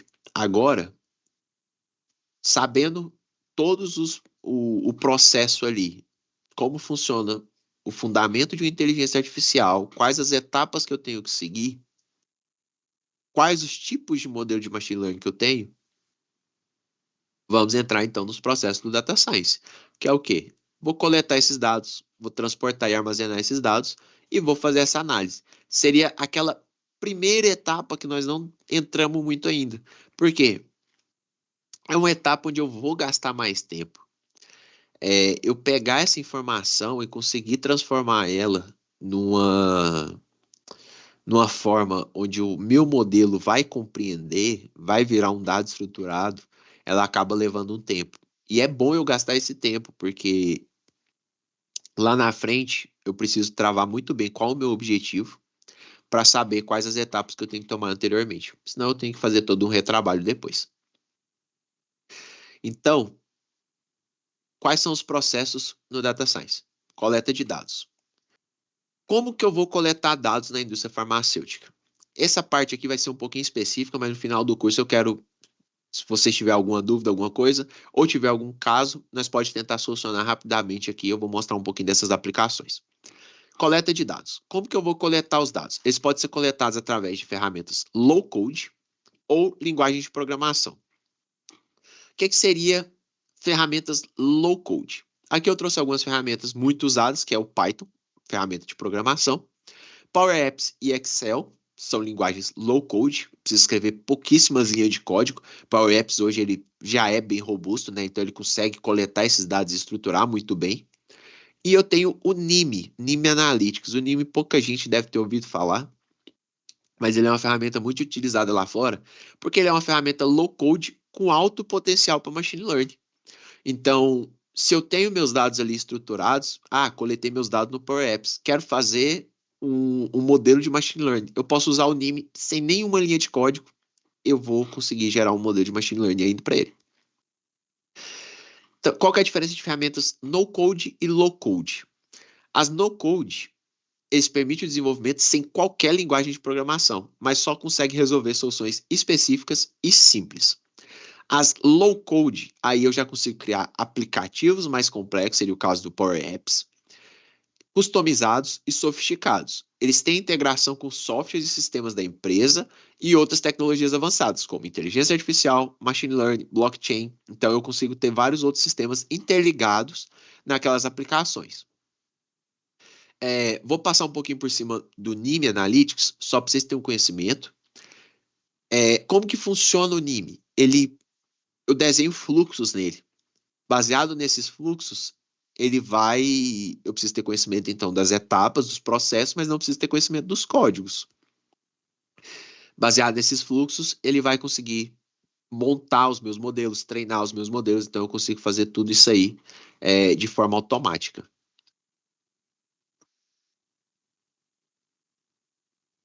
Então, Excel Reader, ele vai ler meu arquivo de Excel.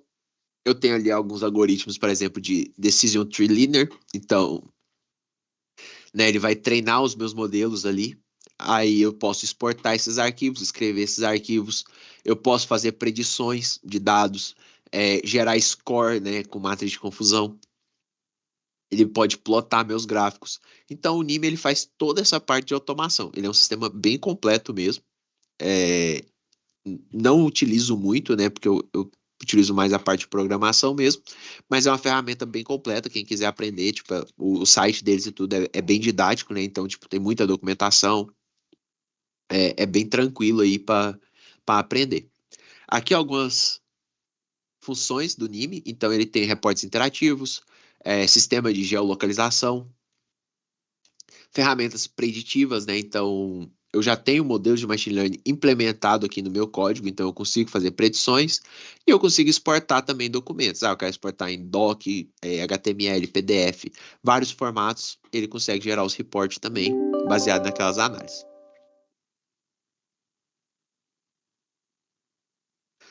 É, low code, né? Então, algumas ferramentas aqui da Microsoft. A plataforma low code principal hoje da Microsoft está sendo a integração, né, que é o Microsoft 365, né, o Office 365, onde ele traz diversas ferramentas. Então eu tenho ali Power Apps, Power Automate, Power BI, né? Então Power Apps eu vou conseguir desenvolver esses sisteminhas, né? Power Automate ele consegue automatizar alguns processos e o Power BI eu consigo gerar esses gráficos.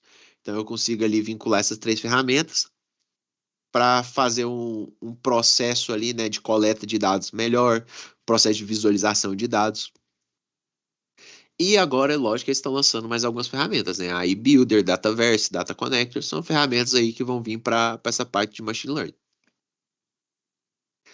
E na programação, como funciona uma aplicação? Eu vou passar um pouquinho agora voltado para o Python, mas para mostrar para vocês qual a vantagem de eu fazer essa coleta de dados no Python. Porque eu posso fazer no Power Automate, Power Apps, tranquilo. Ah, mas eu quero voltar para a parte de programação. A programação, eu costumo falar que ela não tem limite. O que seria isso? Eu quero fazer um sistema que compreenda meus dados e gere relatórios. Eu consigo. Eu quero gerar um relatório em Word. Eu consigo. Eu quero gerar um relatório em Excel. Eu consigo. Eu tenho um modelo de documento e a partir desse documento eu quero gerar outros documentos, eu consigo fazer isso. Ah, eu tenho um relatório de validação e eu tenho todos os dados meus, por exemplo, de linearidade, exatidão, precisão. Eu consigo imputar esses dados ali naquele relatório e consigo gerar todos os meus documentos de uma só vez. Eu tenho essa vantagem no Python, nas linguagens de programação. Eu não tenho conhecimento muito a fundo das ferramentas da Microsoft, Power Apps, Power Automate, mas eu acredito que eles têm limitação em questão de exportar documentos, tem algumas outras limitações que ferramentas de programação não têm, né? Então,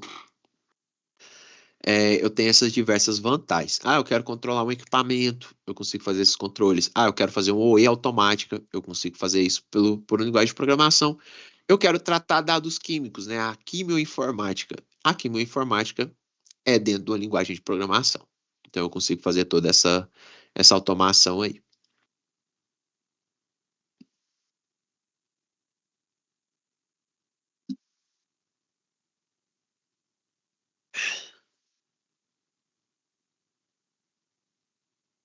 Então vamos lá.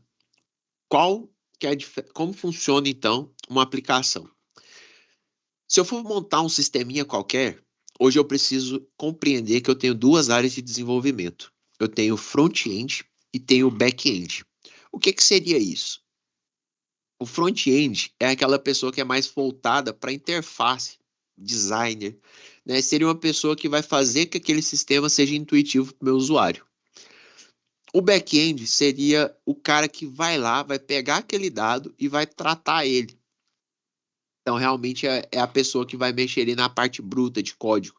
Front-end já é mais a parte de interface de usuário. Ah, então eu vou ter um menu aqui, onde nesse menu eu vou ter parte de cadastro de produtos, eu vou inserir meus dados, né? Eu vou inserir linearidade, vou inserir exatidão. Então, como que vai ficar disposto isso na tela? Então, eu tenho todas essas ferramentas aí para um serviço de front-end, né? Que é a pessoa que vai ter o contato com o usuário. Eu quero que meu sistema coleta esses dados, mas ele gera um relatório. Quem vai pegar a parte de pegou esses dados, beleza, o usuário inseriu lá na interface, mas esses dados vão para o back-end, eu vou tratar esses dados e vou exportar ele para o relatório, é o serviço do back-end. Ah, eu posso fazer um sistema sem front-end? Posso, mas aí ele vai ficar um sistema que não é intuitivo, né? Então, não são qualquer pessoa que vão conseguir usar. Não são pessoas que não tiver conhecimento em programação, eles não vão conseguir acessar meu código e conseguir fazer manutenções ali dentro. Mas da mesma forma também eu consigo, por exemplo, coletar um dado em Excel, o Python consegue fazer uma leitura de Excel e exportar documentos baseados naqueles dados que estão no Excel. Então, se eu tenho um sistema com macros, né, que o Excel ele é uma ferramenta bem robusta. Quando sabe ali mexer com o Visual Basic, montar macros e tudo, eu consigo realmente montar sistemas dentro do Excel. Com o passar do tempo, ele pode ficar um pouco lento, porque ele não tem um suporte muito grande para esse armazenamento de dados. Mas eu posso fazer toda essa coleta nele e depois eu posso só gerar meus relatórios, gerar meus documentos usando uma linguagem de back-end, usando um Python ali, por exemplo. Então eu tenho toda essa. Eu consigo mesclar ferramentas sem problema, eu não preciso ficar amarrado em uma coisa só. Então, como que funciona? O front-end tem várias linguagens de programação, né? Dentro, a principal delas hoje é o JavaScript. O JavaScript, junto com duas linguagens de indentação, o que seria uma linguagem de indentação? Linguagem de escrita. HTML e CSS, eu consigo desenvolver qualquer sistema web ou mobile. Para sistemas desktop, né, que seria o quê? Um sistema web, por exemplo, um Lins. Um Lins eu acesso por site, né? Ele é um sistema web. Um sistema mobile é um sistema de Android, um sistema de iOS, né? Um sistema que eu vou acessar no meu celular. Então, eu tenho esses dois tipos de sistema. Um sistema desktop seria um sistema, então, que eu executo na minha máquina. Eu tenho um instalador, por exemplo. Seria o caso, por exemplo, de eu executar um Word, executar um Microsoft Teams. Então, eu preciso de um instalador para rodar esse programa. Então, eu tenho um sistema que ele é desktop, nós chamamos. Então, nós temos esses três tipos de sistema. O HTML, ele é uma linguagem de indentação. O que seria essa linguagem de indentação? Eu vou escrever meu texto. Da mesma forma que ele está escrito lá na internet, vou escrever minha página, ele fica escrito aqui também. Então seria mais ou menos a mesma forma. O CSS, eu dou estilos para ele, eu vou abordar um pouquinho mais para frente. O JavaScript eu consigo dar uma dinâmica para esse site, né? Deixar ele mais fluido. Um aplicativo da mesma forma, né? Abrir um aplicativo, ele parece que é um aplicativo nativo daquele celular, ele não é um aplicativo que fica travando e tudo. Ele tem uma fluidez, então é uma linguagem específica para isso. Eu coloquei o Node aqui também, mas é uma outra linguagem também, só para vocês terem conhecimento, que é voltada para o JavaScript, mas não vamos abordar isso aqui. O serviço de back-end já envolve a área de servidor, banco de dados e essa comunicação de API, que seria o quê? Fazer um requisito ali no servidor, armazenar esse dado, pegar um dado ali na interface. Então, o cara que faz isso é o cara do back-end. Ele coleta a informação lá da interface, trata essa informação, manda para o servidor armazenar no banco de dados. Alguém pediu uma informação. Eu vou lá, pego essa informação, né, dou um comando de consulta, levo essa informação. É como se ficasse fazendo esse serviço. Por que um sistema funciona assim? É por isso que o sistema acaba sendo mais rápido. Quando eu abro um Excel, ele vai carregar tudo que tem ali naquela planilha, o que demanda muito custo computacional. Ele vai ter que carregar tudo. Mas quando eu abro um sistema, o sistema está em branco. Se eu consultar na linha nome de pirona, ele vai me retornar só de pirona. Ele não vai carregar o banco inteiro. Então a consulta já é mais rápida. Então, é só algumas diferenças. Então, front-end e back-end, a diferença é que um eu vou mexer com experiência de usuário, o outro eu vou mexer mais com a parte de servidor e banco de dados, e eu consigo ter, então, esses dois programadores diferentes. Ah, o mesmo cara que faz um faz o outro. É bem difícil disso acontecer, mas é onde vem aí, aparece alguns desenvolvedores full stack, né? Então, o programador hoje em dia ele tem conhecimento nas duas áreas. Não é muito comum isso. Normalmente eu tenho uma pessoa específica para ter mais interface com o usuário, outra pessoa mais para ter a área de back-end. No nosso caso aqui, como nós estamos pensando nas próprias automações, nós conseguimos fazer também o serviço dos dois. Isso é bem tranquilo. Linguagens de back-end eu tenho aí Java, tenho C, tenho PHP, que é uma linguagem bem mais antiga, e tenho Python, que é a linguagem que nós vamos abordar aqui hoje, que ela tem muitas vantagens, muitas funcionalidades. Qual a forma mais prática de eu fazer um desenvolvimento? É, de forma mais simples, assim, onde eu vou gastar menos tempo programando e conseguir um resultado melhor. Na interface, eu recomendo o uso aí HTML e CSS, né, que são duas linguagens de indentação fáceis de escrever, eu vou abordá-las um pouquinho para frente. E o Python, eu consigo a única linguagem de programação para fazer toda essa comunicação. Ele vai conseguir comunicar minha parte do banco de dados com a minha interface.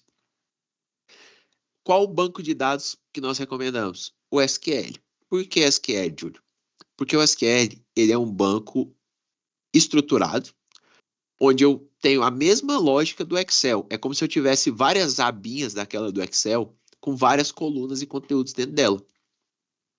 Então aqui, por exemplo, eu trouxe até um exemplo, aqui uma imagem aleatória, né? Mas países. Dentro daquela aba países, eu vou ter todos os nomes de países só ali. Eu tenho outra aba com ruas. Aí eu vou ter nome da rua, CEP, tudo só ali. Então, o SQL ele consegue estruturar muito bem isso. Então, eu consigo fazer coletas, consultas dinâmicas de forma muito rápida. Então, ele tem a vantagem da velocidade. E a parte de código, que é a comunicação entre uma interface e entre um banco de dados, eu vou fazer com Python, né? Que é a linguagem assim que eu considero mais simples de aprender hoje, porque é a forma que eu penso, é a forma que eu escrevo, é uma linguagem assim mais didática. Então, o Python, ele é uma linguagem de programação de alto nível, né? Foi criada aí no final dos anos 80 e lançada em 91. Ela é conhecida pela sintaxe clara e legível, o que torna fácil de aprender e utilizar. Muitas pessoas acabam vendo, né, as linguagens de programação antigas, ou Java, ou C, são linguagens onde requer muita linha de código e acaba ficando um pouco complexo. O Python ele não tem isso. O Python é uma linguagem bem simples, né? Ela é bem intuitiva. Então, a filosofia subjacente,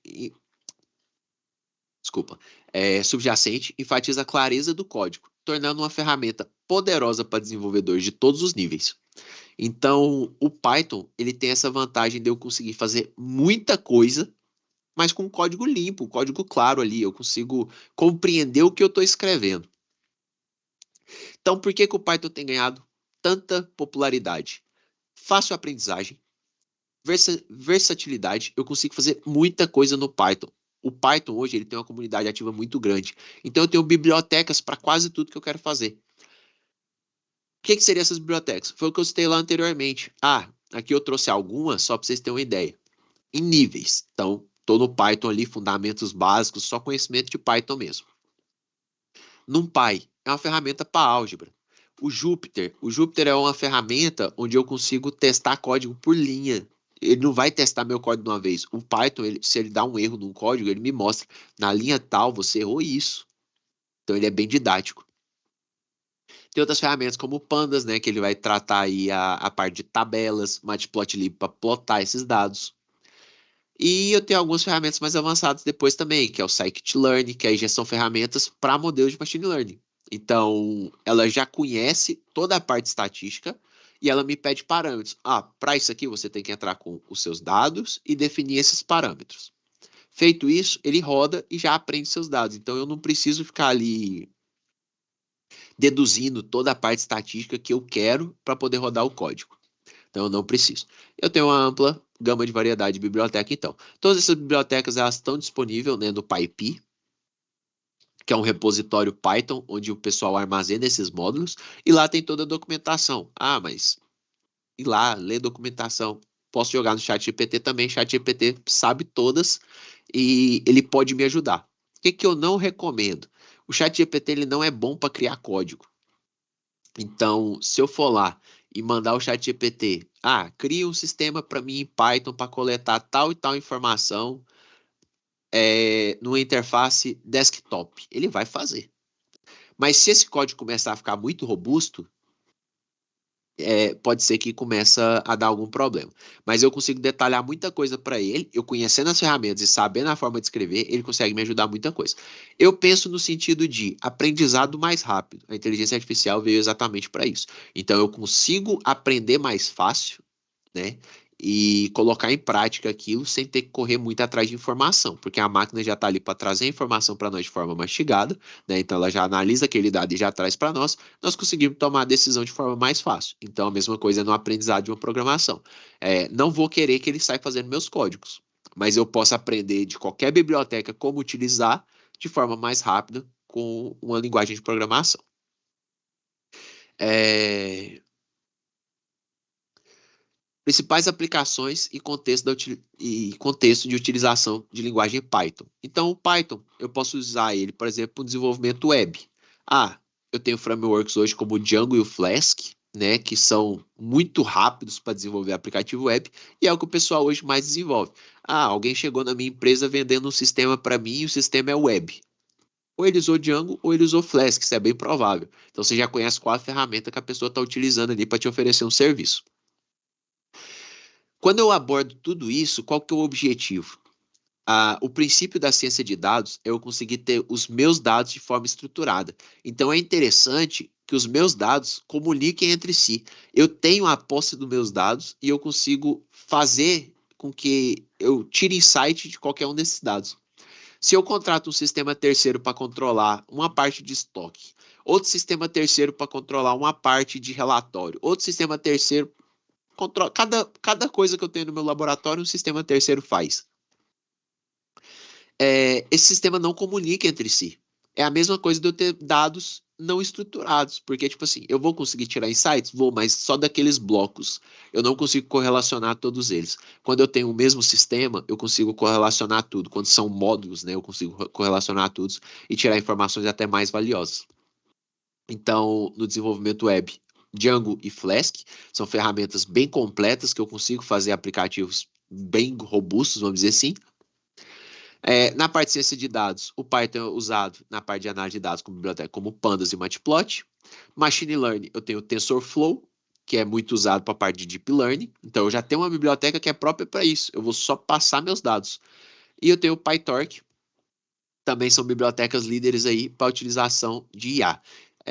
Tem toda uma documentação no site deles e tudo. Eu vou abordar um pouco mais para frente também. Mas eu consigo pegar de forma fácil e aplicar uns modelos de machine learning. Lógico, requer algum conhecimento prévio e tudo, mas hoje tudo é fácil, né, quando eu quero correr atrás. Automação, Python também é uma escolha muito boa para fazer tarefas repetitivas e complexas. Se eu tenho que fazer uma mesma tarefa todo dia, toda vez, pode ter certeza que você consegue fazer uma automação em Python que vai resolver aquela demanda. Principais aplicações e contexto de utilização da linguagem Python.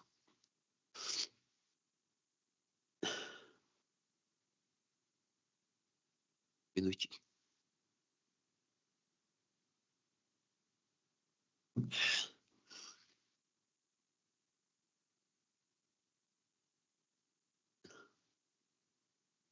Aí, então, vamos lá. Desenvolvimento web. Quero fazer um desenvolvimento web.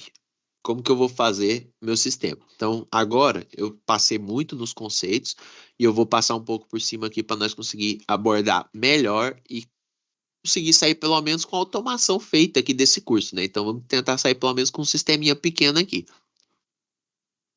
Então, Django e Flask vai fazer um aplicativo web para mim.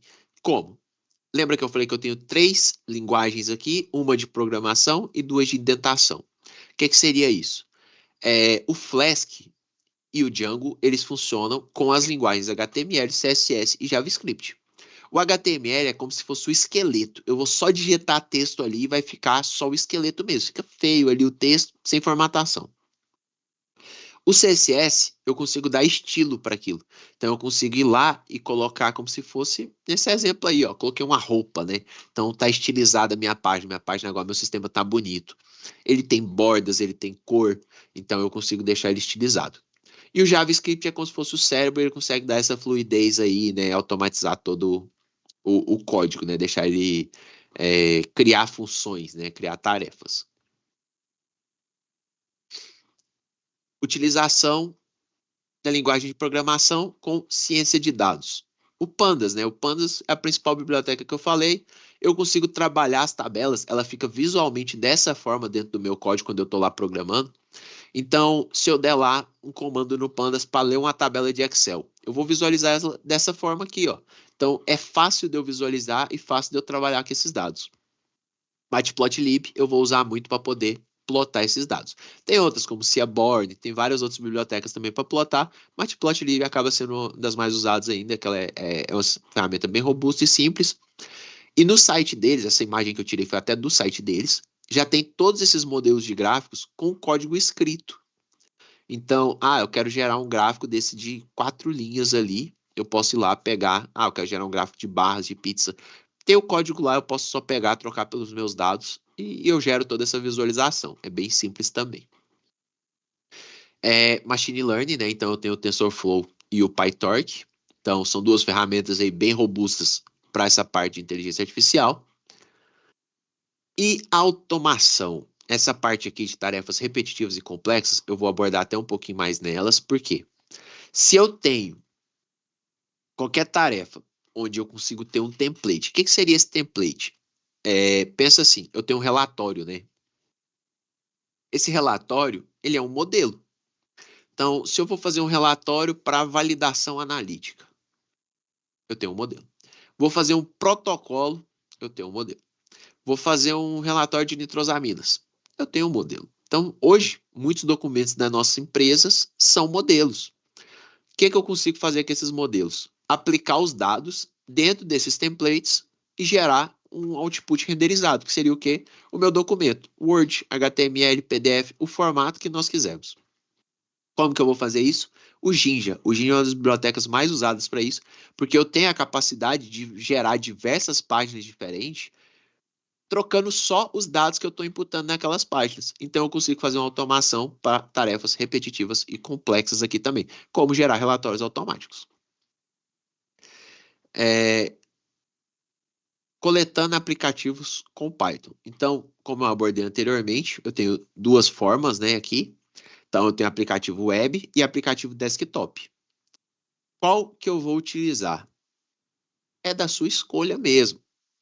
Aplicativos web são mais simples, aplicativos desktop são mais robustos. No aplicativo web, HTML e CSS é bem tranquilo de você conseguir digitar e montar uma página, eu vou mostrar mais adiante. Tem até sites, né, que eu digito meu texto lá, ele me passa o código HTML já montadinho. Mas o código HTML é basicamente um texto, como se eu estivesse digitando no Word, só que ele identa ali. Isso é um parágrafo, isso é um título, ele sai marcando essas coisas. Tenho três ferramentas, então, que é o Flask, o Django e o Streamlit. O Streamlit é a mais simples de todas, eu consigo fazer códigos aí muito simples mesmo. Ele não requer um alto nível de programação, tudo que eu digitar ali ele já coloca na tela e o site deles também é bem simples com questão de manual e tudo. É uma ferramenta que eu recomendo bastante. Quero fazer um sistema bem mais robusto, um sistema que vai ser validado lá na frente. Eu preciso ter controle de acesso, controle de permissão, eu preciso ter muitas coisas. Flask é uma boa opção, porque aí eu já consigo ter um domínio maior do que eu estou fazendo. Mas eu quero fazer um aplicativo desktop, né? Ele vai ser executado só naquelas máquinas ali, não vai envolver nada na rede, não vou acessar por site, mesmo que seja interno, né? Porque eu posso ter um site interno. Vou usar o Qt ou Flask. O Qt é uma ferramenta mais robusta, um design mais bonito, né? Vamos dizer assim, do que o Flask. E ele tem uma ferramenta que é o Qt Designer. O que é a vantagem do Qt Designer? O Qt Designer eu consigo desenhar minha interface clicando e arrastando. Eu quero uma linha, eu quero um botão, eu quero uma caixinha de seleção de texto. Eu consigo, clicando e arrastando, montar isso tudo. Então, agora daqui para frente, as peças vão se juntando e vocês vão conseguir ter uma ideia melhor agora de tudo que nós falamos lá atrás. Como eu vou fazer a coleta desses dados e como eu vou gerar um relatório, por exemplo. Daqui para frente vai ficar mais fácil, porque agora nós vamos coletar esses dados. Não quero coletar com Python. Sem problema, posso coletar lá com Power Apps, posso coletar com outras ferramentas que nós abordamos anteriormente. Mas daqui para frente, eu consigo coletar, então, com o Python. Então, eu vou ter as ferramentas mais robustas. Eu vou dar uma pausa para o almoço, então, porque aí, mais ou menos às 12h40 nós retorna, né? 1h30 mais ou menos aí de almoço. Porque aqui nós vamos entrar num outro tópico, onde realmente nós vamos começar a desenvolver essas aplicações, tá bom? Aí, na hora que nós retornar, quem tiver alguma dúvida, alguma coisa, fique à vontade aí. Perguntas, qualquer coisa, pode ficar todo mundo à vontade.